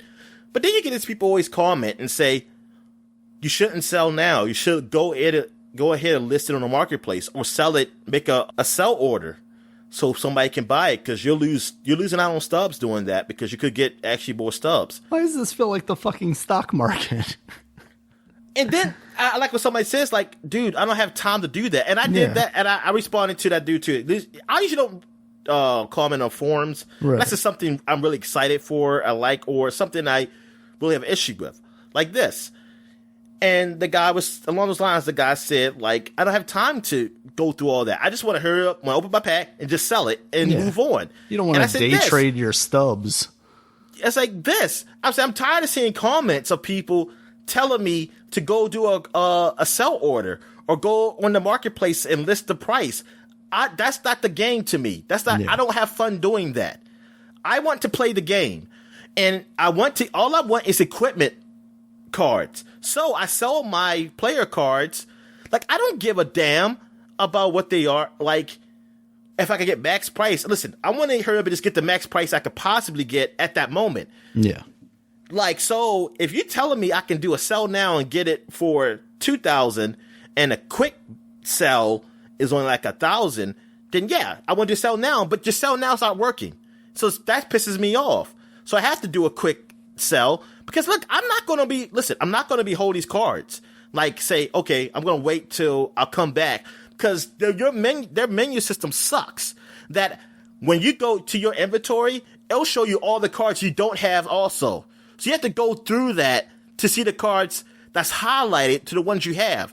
They don't give you an option just to show you these are all my own cards. The only way you can do that is if you go online and go to the website and do that. And even that is slow. I gotta keep loading up too. So it's not like it's fast. It's faster than on my console, but it's not even great either. And then sometimes I try to sell something and say, oh, you can't sell this now. And I don't know why. It's like, why can't I sell it?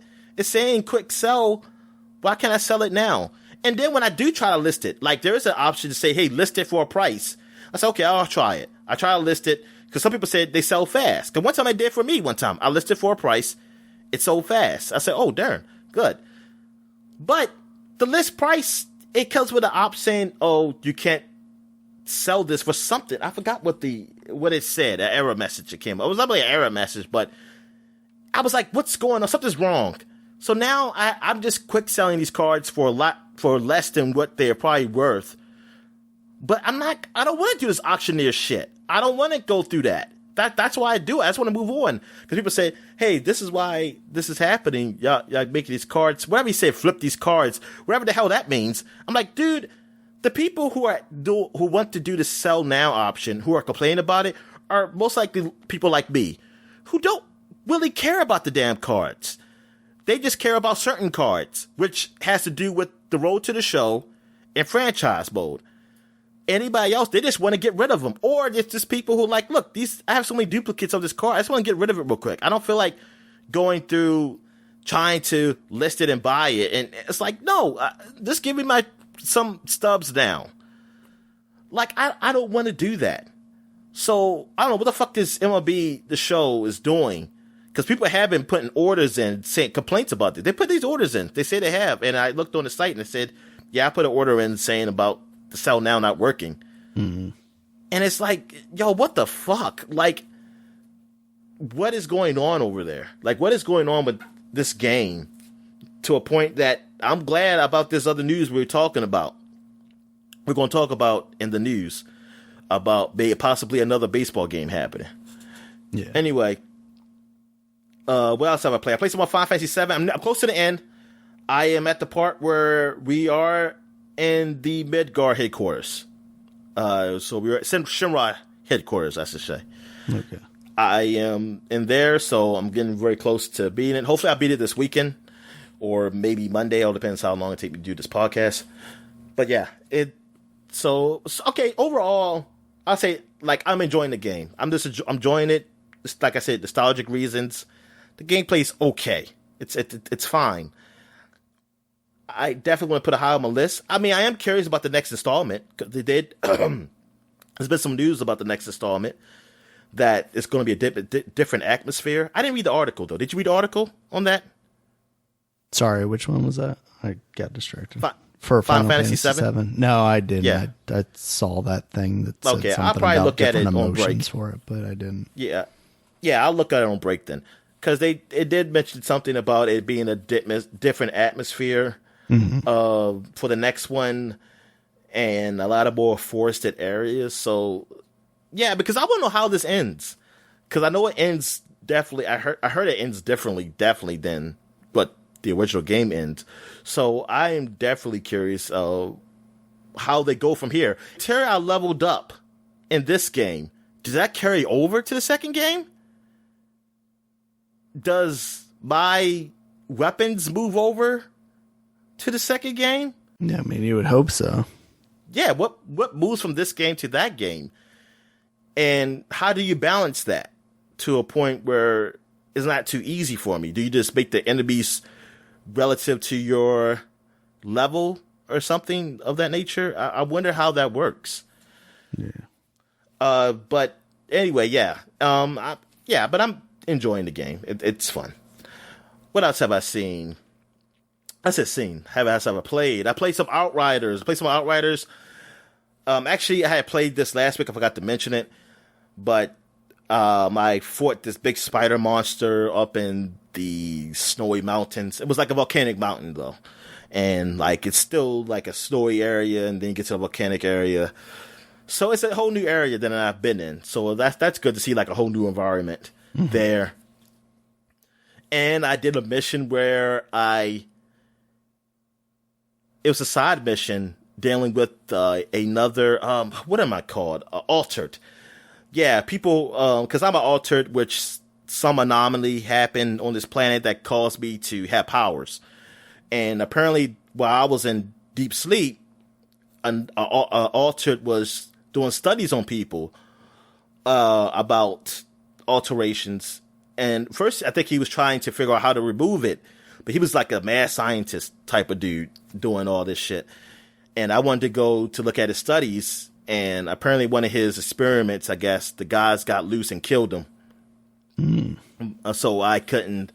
So it died with him on how, like, what did he learn about being altered? Because there's nobody really had a chance to study it. Study this stuff. So maybe I might see that guy who killed him, because it showed like it had a cutscene of that guy killing him and talking. Maybe you might see him. But yeah, still having fun with that game. Play some more Second Extinction. Still have fun with that. Killed some T-Rexes. I mean, the game is okay. Like I said, I think visually it's a little bland. Like, I feel like I wish it was more, I don't know, more forestry, or I wish the environment was a little more condensed. Not condensed, that's not the right word. It could be open, but just have more stuff around, because it's just sometimes it's kind of plain. And I understand. I mean, this game is, well, it's not even free to play. But I mean, it's not a high production game. It's another game they do too that is out. I forgot what it was called, because it was very similar in vein to this. But yeah, I mean, shooting dinos, playing with some people, and killing dinosaurs. I mean, it's fun. But I could see, like, I'll get tired of this game soon. Yeah, I'm just playing it now, but then eventually I'll get bored with this. Like, I can see something like this lasting. They would have to change it up a lot. Like, they would really add some new dinosaurs and new environments, and make some different missions. Missions that are more variety. I mean, I did like the mission where we had to collect the T-Rex eggs in the cave and take them out to the pod while dinosaurs were attacking us. That was pretty good. That was fun as hell. So I mean, it's some fun. It's like this game has a lot of potential to be something even bigger. That's how I feel about this. Like I think it's somewhat there, but to me, it's not lasting. At least for me. But it's like it's a framework for something that could be a lot bigger and better. Because if it has that sort of Left 4 Dead kind of vibe, like just sometimes there'd be tons of dinosaurs just coming, and you just mowing them down. I mean, I feel like it could be a lot there for this. And I think that is it. Yeah, that's all I played. So I guess we'll take a quick break, and when we get back, we got the flashback segment. All right. And we're back. And now we're doing the flashback segment. New month, people. So we got the month of May. So we're going back 10 years, 2011, May 2011. We got MotorStorm Apocalypse for PS3. The MotorStorm series was like one of those launch window games for PS3. Yeah. This is its sequel, I want to say, or third game. I think it was the Arctic one Was maybe the Yeah, second because one. there was the Arctic one, there was a Pacific one. I forget. There's a lot of them. I forget which was the second one. Yeah, but this is one of the latest ones. Probably the last one. Maybe the last one. I don't know if this one after Apocalypse. Yeah. But I don't really remember Apocalypse It's much, like to be honest the with you. Vita top-down one or something like that. I remember like volcanoes exploding and stuff like that in the trailers. I just remember that the first Motorstorm used to look gorgeous to me. I just thought like, oh man, this looks really good. I never played it though. I never played the game. Do you have the game? No, I think the only one I played was the Vita one that was like top-down. And I liked that a lot, actually. Oh, you like the worst one. Oh, that's good. All right. So, just joking. Anyway, what else we got? We got Thor, God of Thunder, the movie-based game, man, of Thor. It's been 10 years since the Thor movie. That movie was adequate to me. Very adequate. It's not the best, not the worst. It was good. What's the worst? The sequel? I think it's probably Thor 2 out of if you have to choose this is the definitive worst. I know it breaks your heart because you're like, none of these are worst. They're all super great. I could sit and watch any of these, Dominic. I can sit beautiful and watch them Marvel too, Dad. children. And say they're good. But I can lie and say they're like, oh, this is a great movie. All right. So this came out on everything, all the systems of the time, Wii, Nintendo DS, PS3, Xbox 360. No PC, though. I don't know what's the PC version. No, PC people say, we don't want this shit. All right. Because I don't think it got, let's see, what did it get rated? Did it get rated? Wasn't as good as the Captain America game, I know that. Nah, I got 38 on Metacritic for 360. Now, the Wii got 56 because you could throw the hammer. Heck yeah. You could throw your Wii remote, and your remote will come back to you. Right through my TV. The 3DS got it, too. I guess maybe some of the stylish stuff. Well, no, the DS is the highest. So the 3D, maybe the 3D heard it. Yeah, heard it, I was going to say, it probably turned into like a side-scrolling platform that anybody can make one of those. But the DS actually got 64. PS3 got 39, so it was right there with 360. The Wii got a 56. So, yeah. It seems like the Nintendo systems got the highest scores, just probably because of the functionality of their devices, too. Yeah. See, the PS3 should have had, and the Xbox should have had a Kinect functionality to it. Exactly. It's the only way to save it. Move controllers. Yeah. That was probably what it was, yeah. Okay, that's it. Because these other games aren't even worth mentioning. All right. So now we're going back 20 years. 20 years to the year 2001 in May. We got Mario Party 3. The third Mario Party came out 20 years ago. And now we got like 50 of them somehow. How we get to 50? I don't know. But it's like, I don't know how many. What Mario Party are we on? What's the one on the Switch called? Don't even have a number? No, it doesn't have a number. It's Super Mario Party. Oh, okay. I'm not even sure what number it is in the franchise, though. It's got to be like 9 or 10, I feel like. Because they did numbered ones up to like 7, I think. Okay. Darn, that's too close to Mario Kart, though. I would think it'd be more Mario Karts. But then again, maybe it's a break. You know what? Mario Kart has longer breaks than Mario Party. Yeah. Absolutely. So Mario Party might have caught up. Damn. They caught up with Mario Kart. That's messed up. All right. So we got also Myst 3 Exile, the third Myst. I didn't really hear much about the third one too much. No. But it was on PS. It came on PS2 also. I don't think it came out. I don't know if it came out on the same week though. Oh, okay. As the Windows version. I couldn't imagine because usually those games take a while to come to consoles. So the next game we got here is Gauntlet Dark Legacy. The PlayStation 2 version was released. And you played Gauntlet. What was the Legends? I think it was. That's what it was Legends on the N64. Sounds right on the 64. Yeah, I think that's what I played too. I played a little bit of that because a friend of mine had that, but I didn't really play much of it. That was a series I think I would have had a lot of fun with if I just had people to play with. It seemed like because it's a 4-player game, beat 'em up and kind of like action RPG, somewhat like slash top down hack and slashy bit with RPG stuff. Yeah, and I remember seeing it in the arcades too, and people playing it. Mm-hmm. All right, here's your game. This is about your heritage, off-road redneck racing. Came out for Windows in the United States. All my favorite Florida racing arenas, I guess. What the heck? I would what did this get rated? I'm sure only the best, Dominic. Yeah, it has to be. It has to be. Leonard and Bubba's seal of approval. That's what it says? Uh-huh. Where you see that at? On the cover. Oh. The reception it was reviewed on Next Generation. Rated at 3 stars out of 5. That's actually pretty damn good. I was going to say, that's not so bad. Instead, that not bad for getting back to your white trash roots. There you go. Oh, it's a spin-off of Redneck Rampage, which was like the first-person shooter redneck game. What did you shoot in that? Let's say animals. Because I really don't like the idea of what you would be shooting in a redneck game. Yeah. Let's just say deer. Yeah. Definitely deer. But it certainly doesn't have the staying power of a great racer.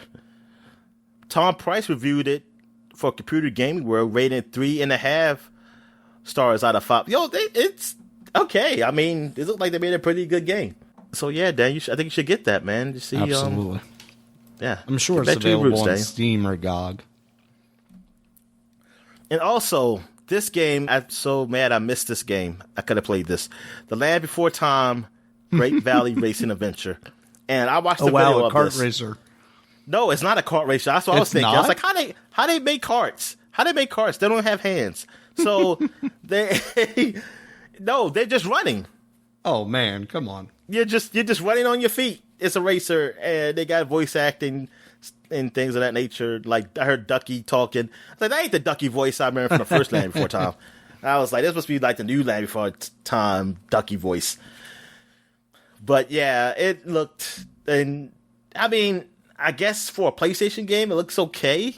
Yeah. I know I saw a lot of people say, "Oh, that's my childhood," and I was like, "Yeah, I was a little too old for that to be my childhood." But I can see, that for people, if that was my child, I was a kid, maybe I would have had a game like this and like, oh man, it's fond memories of this shitty ass game. All right, so that is it for game releases. Wasn't much for this week, the first week of May, but as for a new month, we always do magazine covers of that month.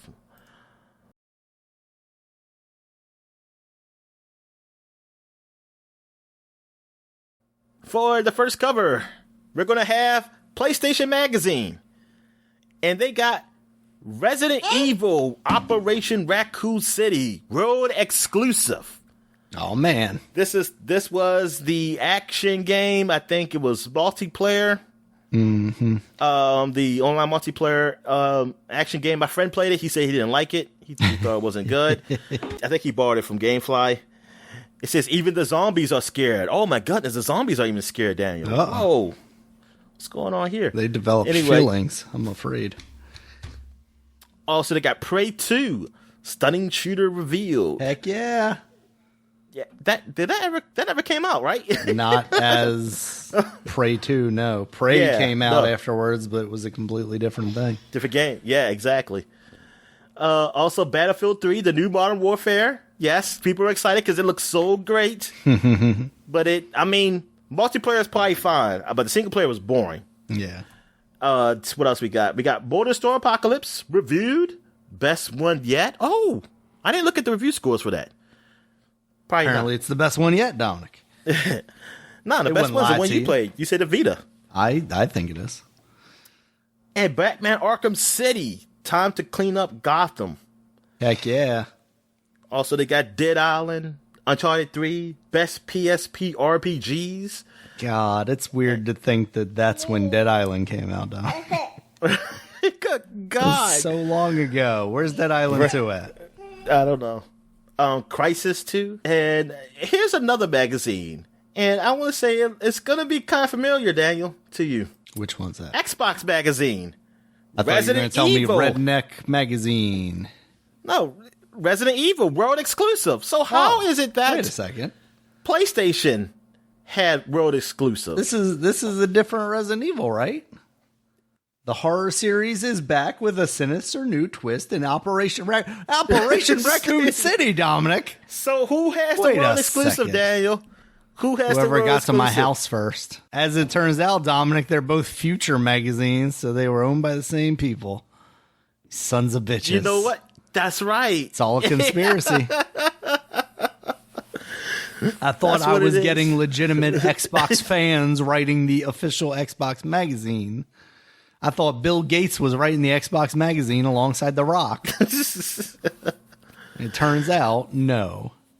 They gave. How you gonna have the cover for both? Say, look, we're gonna have both exclusive. Somewhere in really tiny print in the same color of the background, it says Xbox version. So, they also have 23 new games, including Warhammer, Battlefield 3, Hunted, and more. Also, how to start a clan. Tips, tricks, and experts' advice. Oh, yeah, I need to learn that. To start a clan for my Outsiders. Outriders, Outriders game. Hey, what else I got? Prey 2, the first details on the stunning space shooter. Ooh. And we have Rage, Gears of War 3, Batman Arkham City. Now I just want to see scans of both of these magazines and see if they're the exact same articles in both. It could be. Fucking find and replace PlayStation with Xbox in all of them. All right, Electronic Gaming Monthly. We have, Uncharted 3 is on the Heck cover. yeah. Drake's Deception. Our massive behind the scenes preview. New features, new discoveries, new villains. Also, they have first look at Mass Effect 3. Oh my goodness, Mass Effect 3. I cannot wait. Also, 10 Secrets of Fear 3. Ooh, and 3DS launch. All these threes, Daniel. Yeah. EGM picks the winners. And Generation Packs. I guess we're talking about PAX. Yeah, Penny Arcade Expo PAX. Yeah, is it PAX West? Generation of us going to PAX. That's coming up on the anniversary of 10 years now, Dominic. Not really. I know. I'm about to, wait, no, it's not. That's why I say stop. Don't do that. Just 5 Also, years. exclusive info from the front lines of Battlefield 3. Then they got some things up here. Anarchy Reigns. You remember that game? Vaguely. Never Did. That one I feel like I do. Is that the one you could take your head off and stuff? Transformers. What is this? DOTM. Dark of the Moon. Oh, that's the movie one. Boo. The movie game? No, thank you. Yeah. And Arkham, because of Arkham City.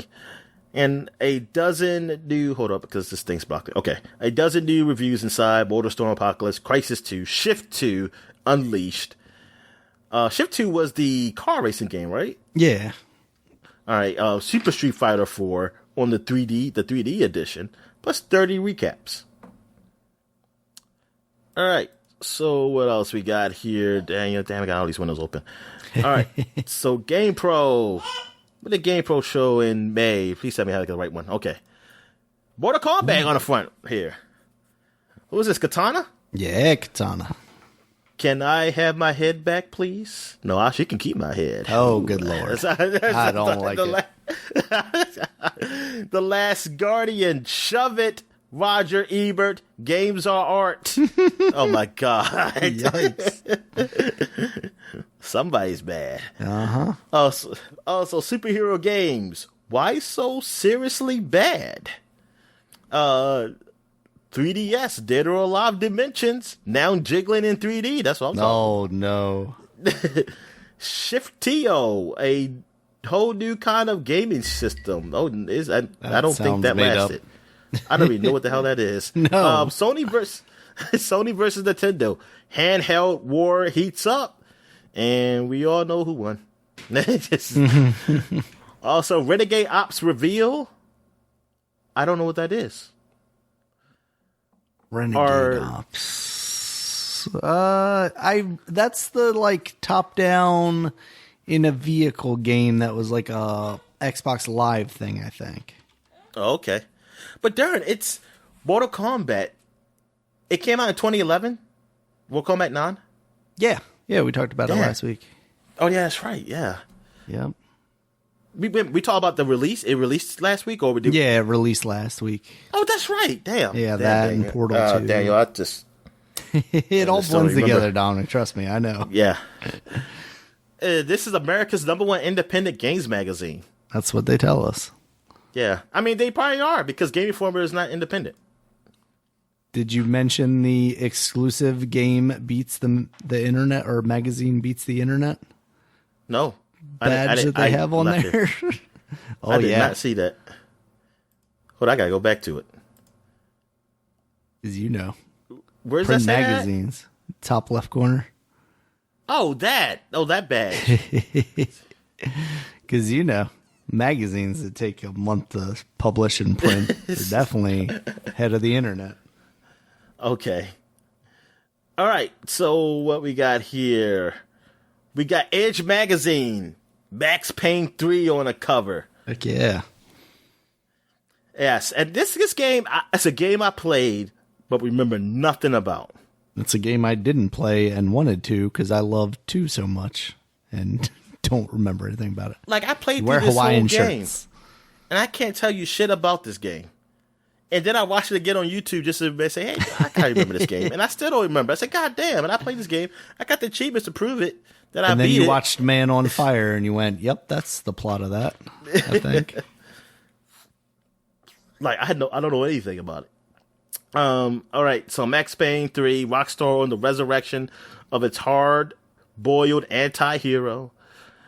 Also reviewed Crisis 2, Ridge Racer 3D, Shift 2, Patapon 3, Swarm, Killer Instincts, the truth behind gaming's obsession with dealing death. Oh. And Prey 2, rethinking the art of the open world FPS. No, they did not. And we have Beyond 3DS, inside the new generation of holographic 3D. It was the future. All right. So that is it for 2011. So now we go to 2001. Let's see a few of these covers. We got Nintendo Power.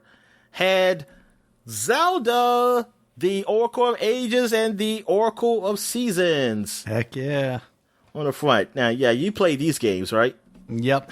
And they're both awesome. Made by Capcom, much like a lot of the Game Boy and handheld.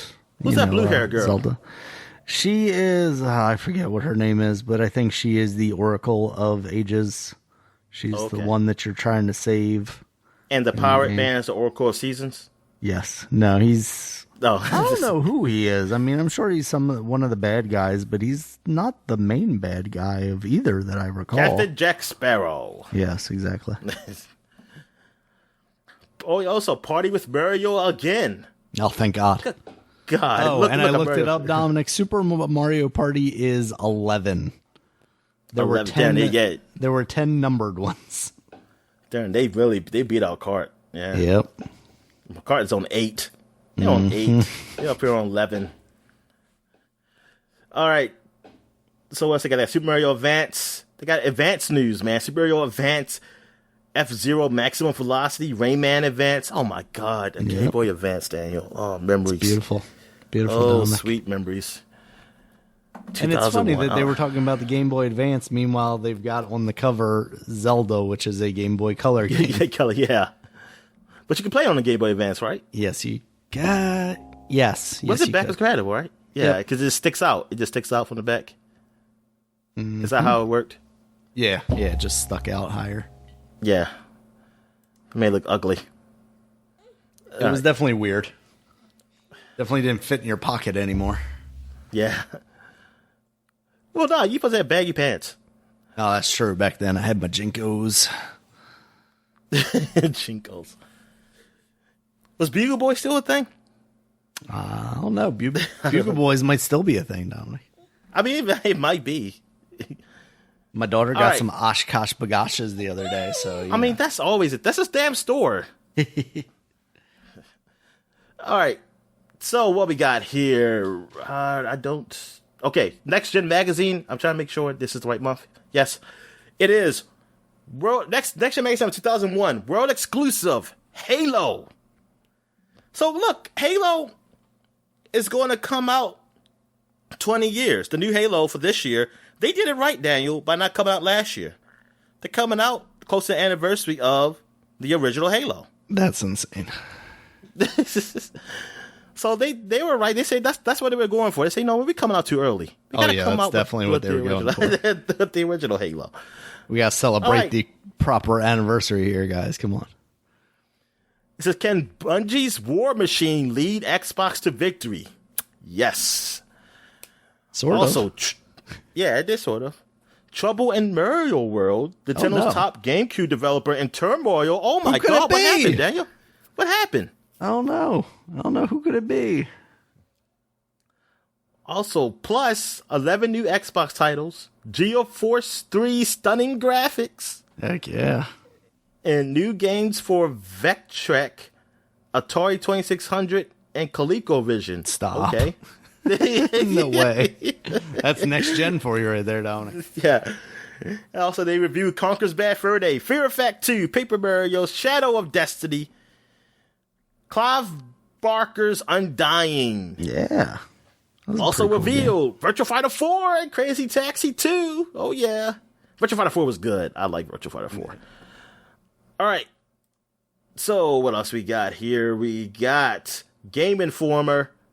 They got Azaric, Rise of Parathia. Azaric, Rise of Parathia, whatever the hell this is. This is one of those launch window titles on the Xbox that did not do well. Yeah. Xbox struts its stuff. Over 20 Game Boy Advance previews. Yes, Game Boy Advance has arrived. Also, Legion, Legend of Excalibur, Medieval Madness comes to the PlayStation 2.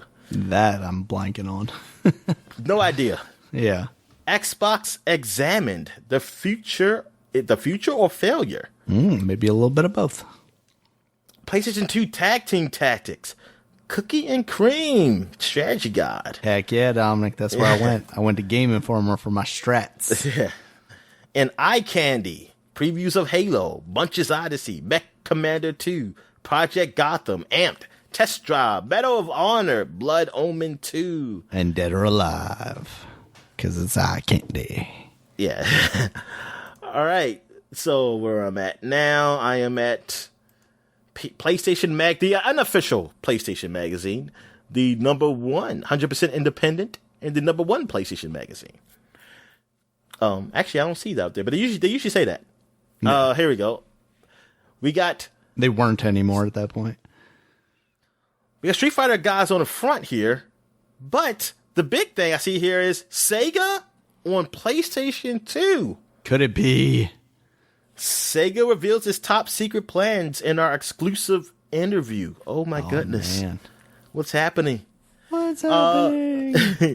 Plus 30 screens of Virtua Fighter 4. Yeah. Oh, this is Virtua Fighter. I said Street Fighter. He looked just like Ryu. He does. This is Virtua Fighter 4. I was thinking the same, and then I was thinking, who's that red guy? That's Blanca before he turns into a green guy. So, Virtua Fighter 4. Everybody had a Ryu, man. Everybody has a Ryu. Everybody still does. Yeah. Metal Gear 2. 100 plus screens. It's solid 2, you jackasses. It's not Metal Gear. There was oh my goodness. All right. But then 100 plus screens. Big were those screens? That they they were small. I know they were small. Size of a postage stamp. Yeah, exactly. It's like, I think that's a gear. I don't know. All right. It's probably like a bunch of screens.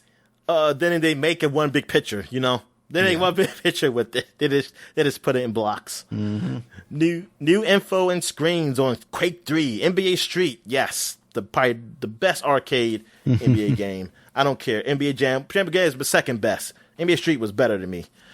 Project Eden, Gran Turismo 3, Twisted Metal Black. Also, they got WWF SmackDown 3, first PS2 details. I'm so excited for this, and the game wasn't that good. Zone of Enders from the creators of Metal Gear comes our game of the month. Oh, their game of the month. It wasn't like they had probably much of a choice.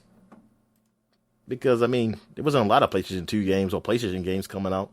Yeah. All right. I mean, it was an alright game, though. It was an alright game. All right. So, what else we got? I think that is it for 2001. I mean, I got one magazine cover for 1996 that I want to show off. It's Nintendo Power. Ken Griffey on the front, man. Sliding into home. I definitely had that magazine. Ken Griffey Jr.'s winning run. 12-page spectacular. Mm-hmm. That was a great game. I liked it. N64. Oh, man. The N64, man. 4-page exclusive Mission Impossible. Mm-hmm. Man, that game was hard. I don't think that mission was good. That game was good. That game was impossible. All right. So, In Depth of Mohawk and Headphone Jack. What the fuck is that? I don't know. Mohawk and Headphone Jack. Lobo? Did Lobo have a game?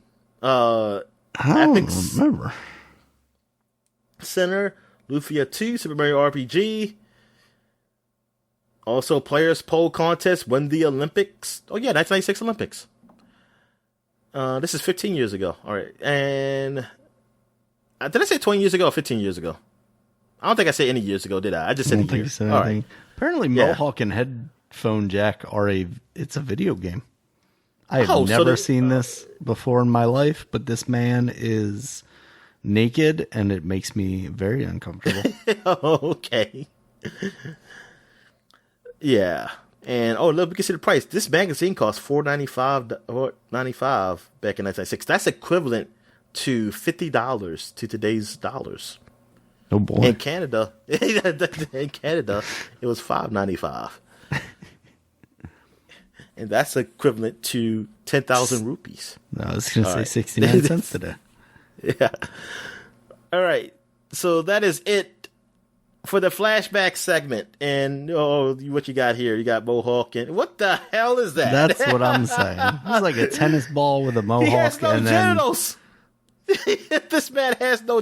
I guess maybe he's supposed to be like a Play-Doh or a clay. I have no idea, to be honest. I don't understand it at all. I was thinking like there was a 2-player, like somebody was named Headphone Jack. Maybe he's the same guy. I think there is a second player because there is a 2-player option in the menu screen. Yeah. Man. All right, so I guess we'll take a break when we get back and get to the gaming news. All right. And we're back. Let's get to the gaming news. So what we got there? All right, Dominic. So Returnal has been kind of controversial since its release. We talked a little bit about the pricing issues that some people may have with a game that is a roguelike. But another issue that people have been raising is the fact that you cannot save the game while in a run.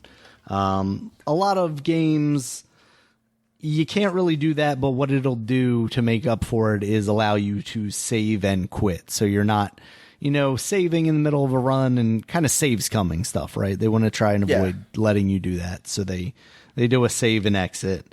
Returnal, their policy is basically use the PlayStation sleep mode if you need to go do life things while you are in the middle of a run. Well, apparently that doesn't work out very well necessarily if the game is set to auto update and then you lose your save progress. That's unfortunate. And then I saw they were also having some issues with losing save progress just in general, and they patched the game. And then in some cases your saves can be recoverable, and in some ways they can't be. That seems really shitty too. But what do you think, Dominic? I mean, saving should just be a fundamental thing that you should be able to do. I mean, ideally, the sleep function of a PlayStation would work, but hey, the power goes out sometimes, so you need to be able to save. I understand that people say, we want to intend for this to be a run, and we don't want, like you said, the save's coming, but that's what save and quit is a thing. Exactly. Because it erases when you go back, it erases that save. So now you're on your new play. Mm-hmm. So it doesn't make it so that you can keep constantly saving. You can't exploit that. You can't really exploit that. You're just picking up where you left off, just like we want to. Yeah. So I don't understand the logic unless you're trying to say that, no, we want you to, it has to be, is it supposed to be a marathon to you? Is that what it is? That you're intended for this to be, I have to play it through this playthrough for, like you said, some people say it'll take an hour. But I'm Dude, I mean, as much as I sort of get what you're saying, but you gotta realize life, man. Yeah. This is a game. Like, maybe you can make it an achievement if you stay here, set and play it through at this time limit or something. But don't hurt me because I got other things to do. But I enjoy your game. I enjoy your game, but I got other things to do. I can't. Maybe I can only play games for 30 minutes at a time, or something like that. Say, hey, just quick 30 minutes and go. Especially with roguelites, that's like, I feel like, I like to get in quick, play some, and maybe sometimes I might be in a mood like, I can play this for a while now. But sometimes I'll be like, hey, I just want to play some quick action, you see where I can go, and then stop. I can do a save and quit, and I can move on, and I come back to it. But you not giving me the option, and I gotta rely on the system itself. Man, I don't think that's good at all. No. Give me some more accessibility here. Come on. What are we doing? Yeah. And stop it. I mean, and I don't think this hurt any type of artistic make of the game. Like any, No. I don't see how that does that. This is the way we designed the game, and we should only allow you to play it that way. No, that's not what this is. This is just silliness that come on. Yeah. I mean, I wonder if it could have been like a mandate from Sony, like, hey, you don't need to put a thing. I mean, maybe mandate is a strong word, but like, hey, you don't need to put a mid-game save in because we're building this sleep feature that will solve all the problems of every developer. And then it turns out that was half-baked and, the developers are getting shit when it's not really their fault. Yeah. Yeah, I hope that's not the case, because that's so dumb to me. 'Cause especially with what we know about updates is that, hey, if it updates kills the game, then that's it.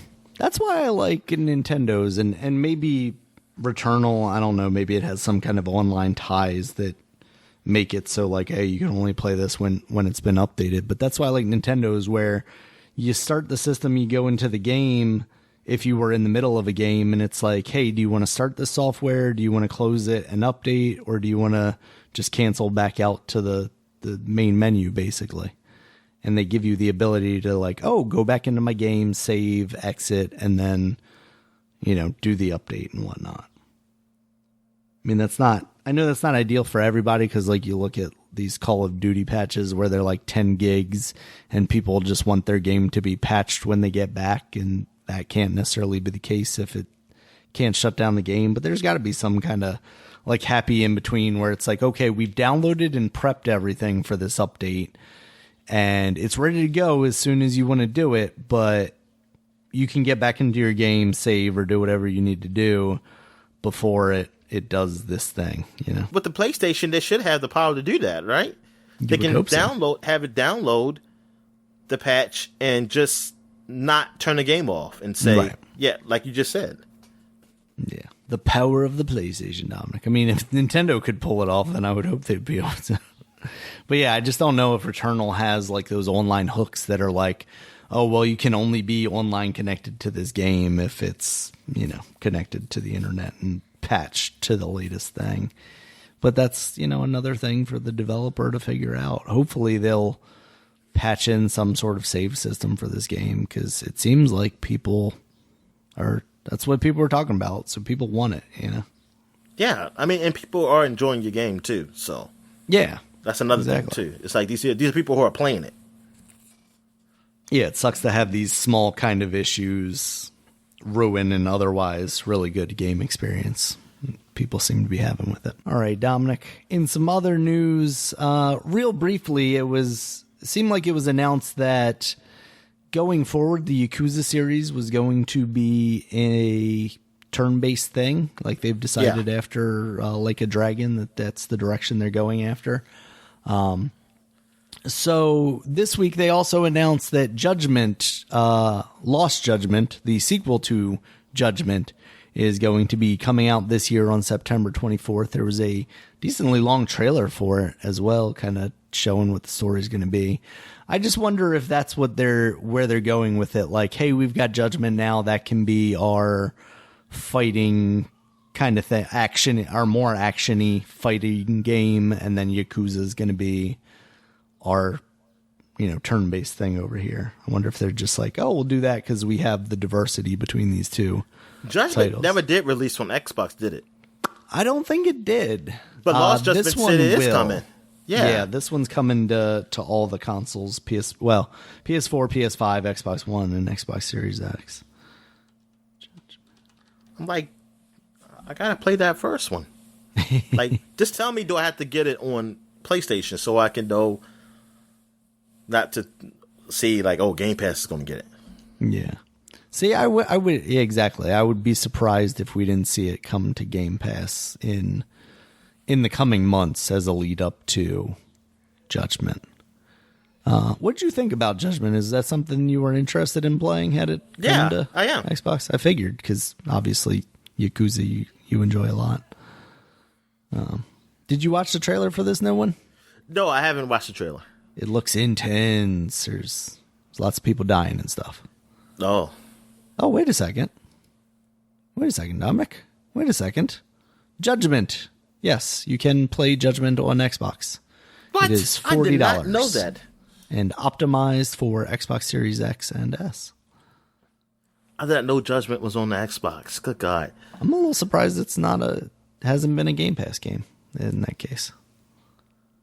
Because of what they were doing with all the Yakuza ones. Well, I gotta check that out then.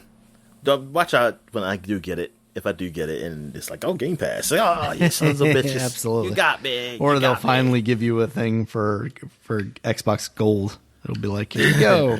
We actually decided to put a decent game on here. So, yeah. In news of other new games releasing, we got Tom Clancy's The Division Heartland. Ubisoft announced this. It is a free-to-play game coming in the world of The Division. Yeah. And it's projected to release sometime this year or next year. They don't have anything firm in place right now. I wonder what's going to make it different than the other Division games, but being free to play.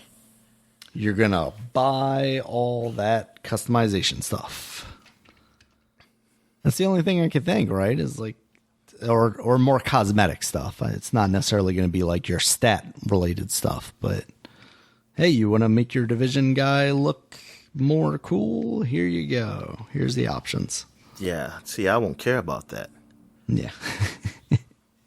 So then you can play for free without any issues at all, except for they'll do something stupid with when this game comes out, because I like the Division, so I'm like, so what makes this like the other one's a premium and this one's going to be free to play? Yeah, because they did say they're going to continue making content for 2. Now, how long they're going to continue to make content for 2, I guess we'll find out. But doesn't seem like they're abandoning that for this. So, yeah, what does make that game more premium over this one? Could just be this is, they see all the other games going free to play in a way, and they're like, this would have been Division 3, but they're like, free to play seems like the thing to jump on. Maybe we're going to go that direction. Yeah. All right, Dominic. Here's the one you alluded to earlier. EA has acquired Metalhead, who are the makers of the Super Mega Baseball franchise. Is it happening, Dominic? Is it happening? Man, and did I do it for this year? That EA I don't remember if you did. Yeah, I probably didn't do it. I probably said I'd give up. And look what happened. You sons of bitches. I don't know. At least it probably won't come out this year, right? Well, no, it's not going to come out this year, no. But I was going to see an announcement this year. True. I knew it was going to come out this year. Darn. Man, so they acquired them. It'd be funny if they acquired them, saying they're going to be working on our new Battlefield game. They're going to make a Star Wars game. Yeah. They're going to work on Battlefield Expansion Pass. Yeah. That news is too real to me, Dominic. I got to think, man, it's a baseball game. I just hope it's not like an arcade baseball. I mean, if it's a good arcade baseball, fine. But after the problems I'm having with the show, I'm like, the show needs a kick in the butt.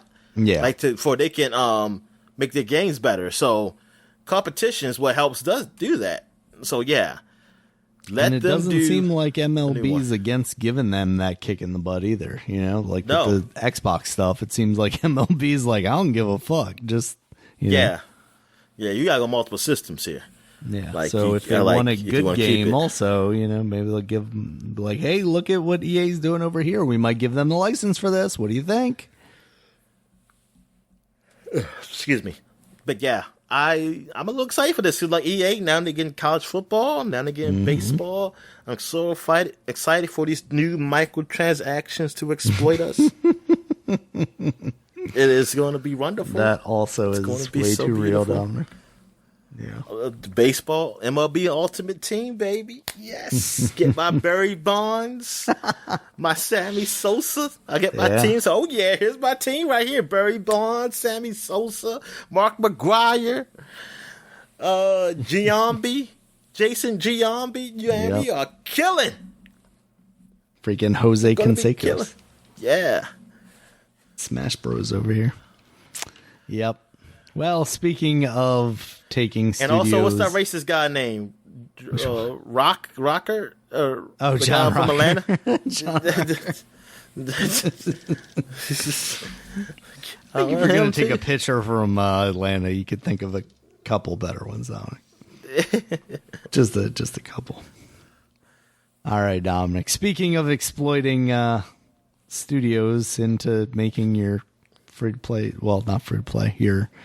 Your popular game bullshit. Activision, the Toys for Bob developer, the guys who made the Crash Bandicoot 4 and also made the Spyro remasters, they are now supporting Call of Duty Warzone because that game makes money and maybe Crash Bandicoot did not. I thought it sold pretty all right. I feel like we talked about that. I know people liked it.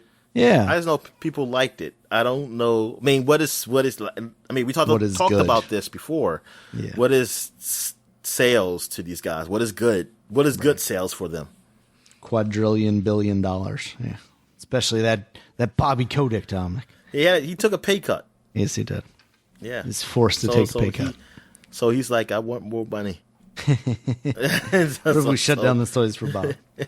Yeah, I mean, allegedly Activision is like, they're still working on Crash 4, so we didn't kill them yet.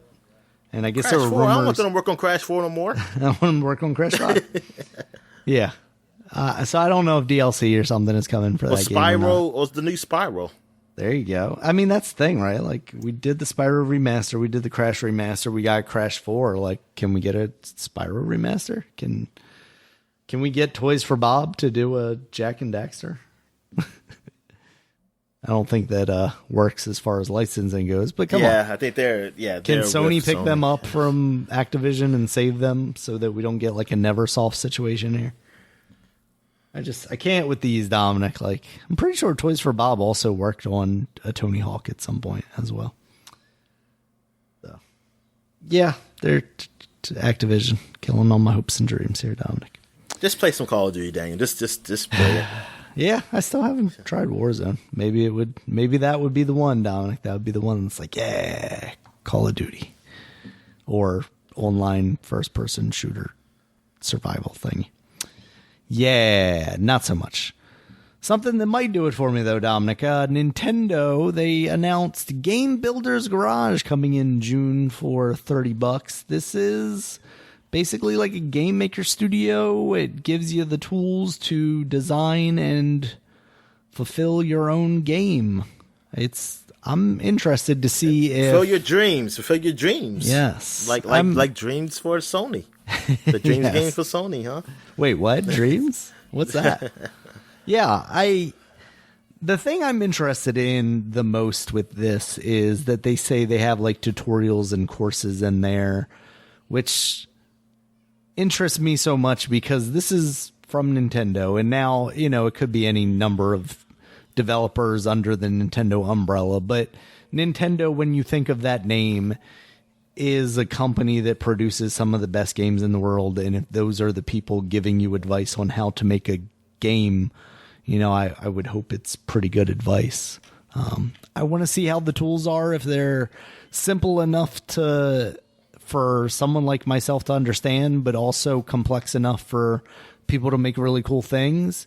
And I also want to know what they're going to do as far as shareability. Is this going to be a Mario Maker situation where it's hard in a lot of ways to find the good content?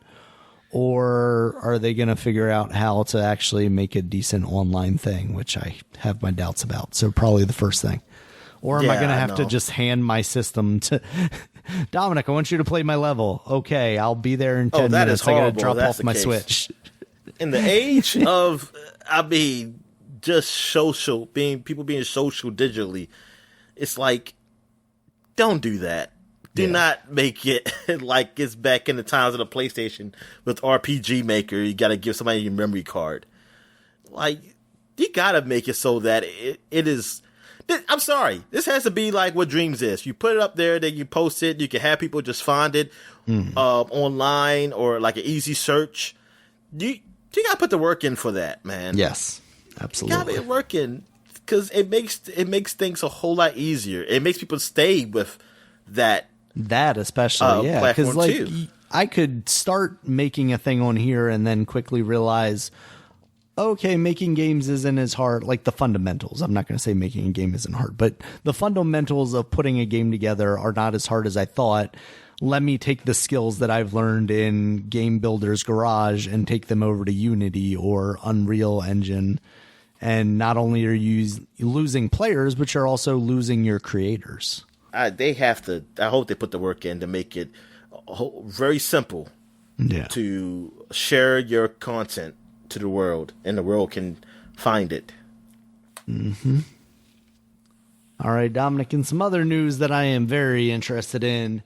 The other day, I think it was like Wednesday, people started posting on Twitter that they could preload Psychonauts 2 via the Xbox Store, and later that was taken down, but the Xbox app, you could go in and preload to your console. So people are suspecting that the release for this game is imminent, like it's very close, and I hope that to be true. We'll see. I know some games, people are giving examples of, I forget the game now, but saying like they could preload the game 4 months ahead of it coming out. Now, even if it's 4 months away, that's, maybe sooner than I expected to see this game, because we haven't heard really anything as far as when to expect it. So, at this point, any news is news to me, as long as it's not past 2021, so I'm excited. There were also some new screenshots and stuff that went up as part of the Xbox Store page. There's one that looked like you're in a land with a lot of teeth sticking out of the ground, and I do not like that at all, because teeth are creepy, Dominic, especially when they're detached from faces.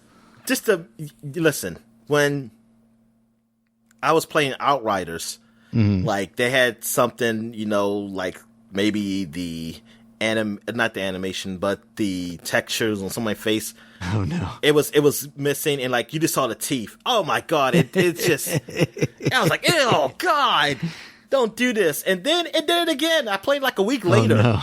And I was like, still, when I went to talk to that person again, same thing happened. And then the lips pop up after a while. But I'm like, it's just so nasty.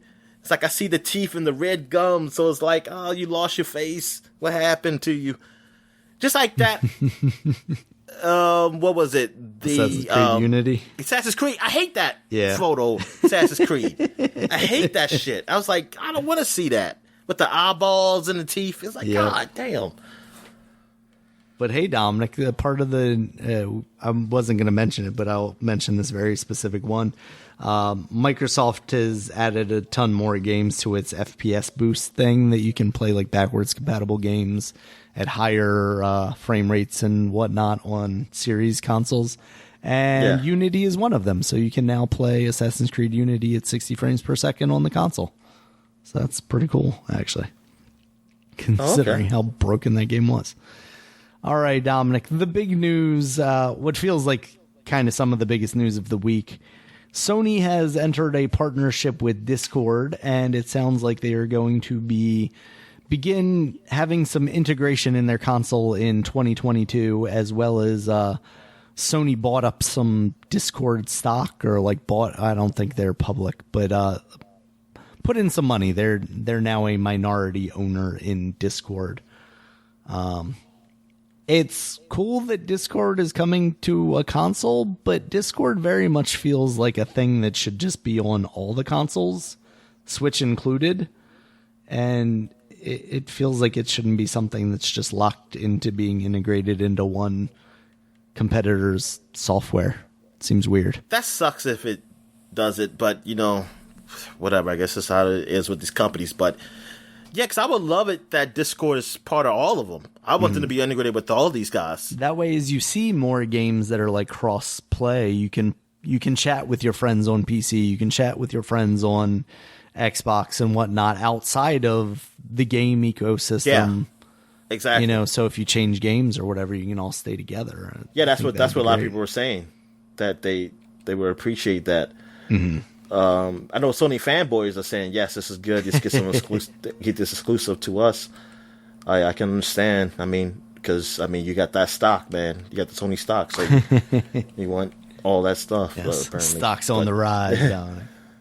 But yeah, it seems weird, but especially after the news that, Microsoft was looking to, the rumors that Microsoft was looking to acquire them, and now to have them side with Sony, I wonder if, Microsoft was interested, but they weren't interested. They want to stay independent. And then, maybe reached out to Sony, or Sony reached out to them, and they were more receptive to that idea of doing some kind of partnership with them. So, yeah. All right, Dominic, in some NetherRealms news, what are we? How many years has it been since Mortal Kombat 11 came out now? 2?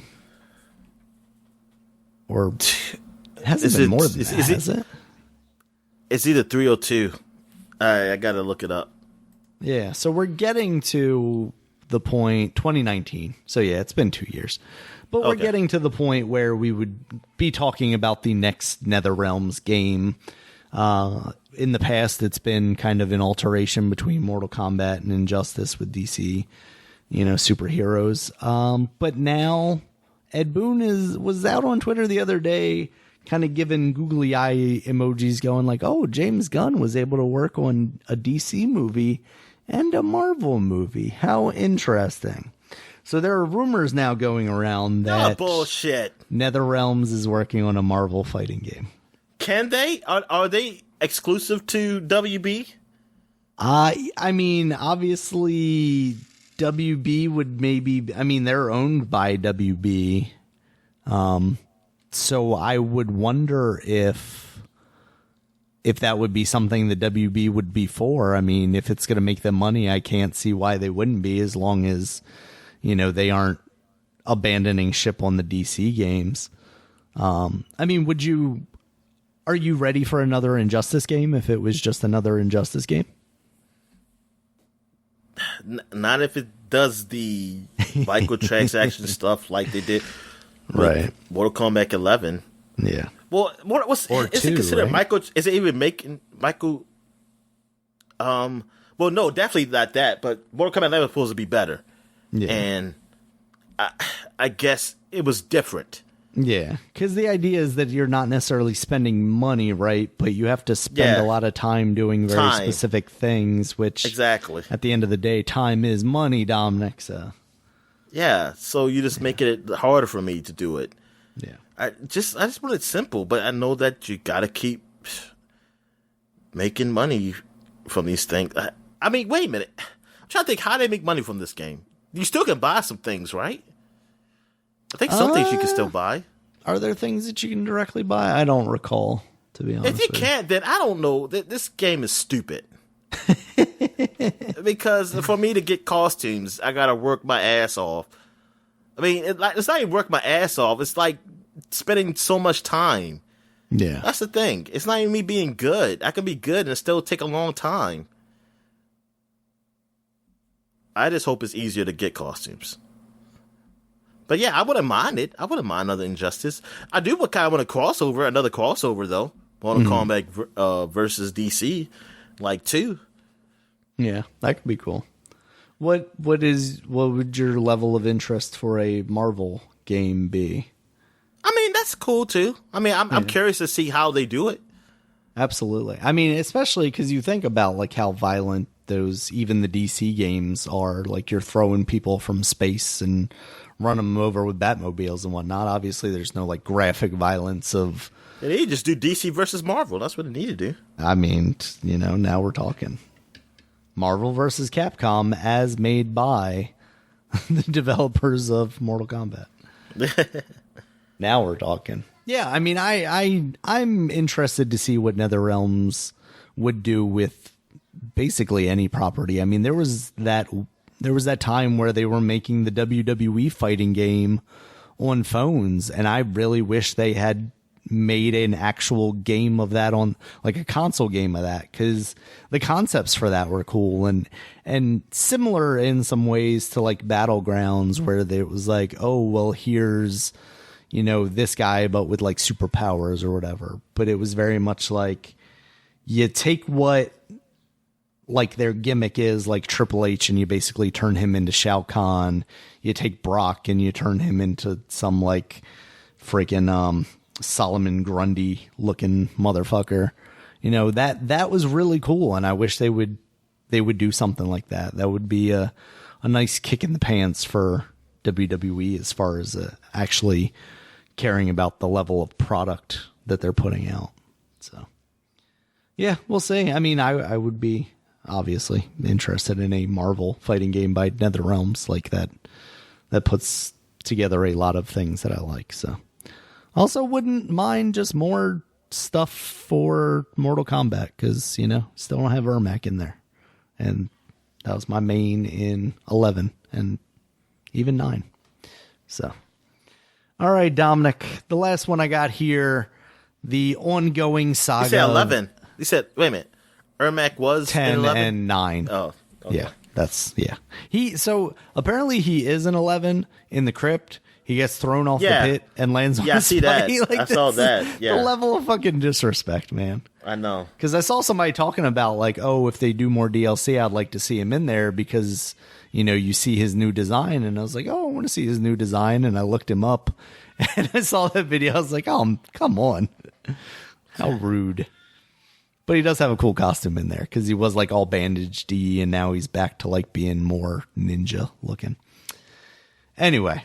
All right, Dominic. So the ongoing saga, Apple versus Epic, we are now to the point where they are actually facing off in court.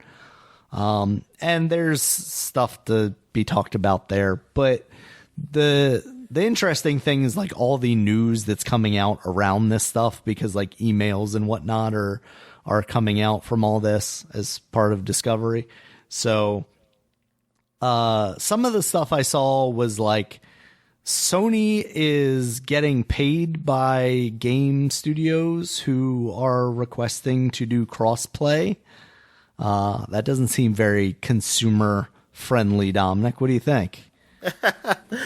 So wait a minute. So game studios have to pay them to do crossplay? That's what it sounds like. Now, I haven't seen a full explanation of this, and I haven't actually seen the emails. So I wonder if there's, like, I can understand if Sony goes, okay, if you want to put Fortnite on my platform, you got to sweeten the deal for me a little bit, because people could be buying skins that they should be buying on our system on, Epic Store or Microsoft Store, and they're getting a cut that I'm not now getting a cut of, right? So yeah. I get a little bit of that. But if it's just like, hey, we didn't want to do this, but, basically the landscape forced us to, because Microsoft was, like, pushing a little harder for openness, we'll do it, but you gotta sweeten the pot for us. You gotta give us a little under the table, if you know what I'm saying. So I wonder, because, everybody was like, oh, Sony's finally doing it. They're giving us crossplay, because they were always the one that seemed like they were against it, right? Like, everybody, yeah. Phil Spencer's out there like, oh yeah, this would benefit everybody. And they were the only kind of stopping block. So, yeah. And then in addition to that, there was also some information about some Fortnite skins that were supposed to be coming out, including Lady Gaga, The Rock, Samus, which we talked about, who from Nintendo would you put in that game, and your favorite, Dominic, LeBron James. You got to get that Fortnite LeBron James skin. What do you think? that's fine because I don't play this game, so they can do whatever the fuck they want. Good God. Yeah. So that's fun. That is, yeah. I mean, it is. I mean, if I see LeBron just getting shot the hell up, yeah, it's great. Oh, God. Yeah. Yeah. Or I'll be him. I'll be LeBron because I know I'm going to lose. So I was like, yo, shoot me. Shoot this motherfucker. Yeah. It's just, part of it's weird because it sounds like a lot of these like I heard specific talk of like LeBron being done and like why wouldn't they have released him by now? And obviously there was, I don't know if his injuries would at all, make them want to delay it. It feels like he's just as big a star. Really, to me, you would just hold it until Space Jam comes out, right? Yeah. If they allow you to do that. Because it does get weird when you're like, oh, here's this guy. We're going to put him in our game and he gets shot up.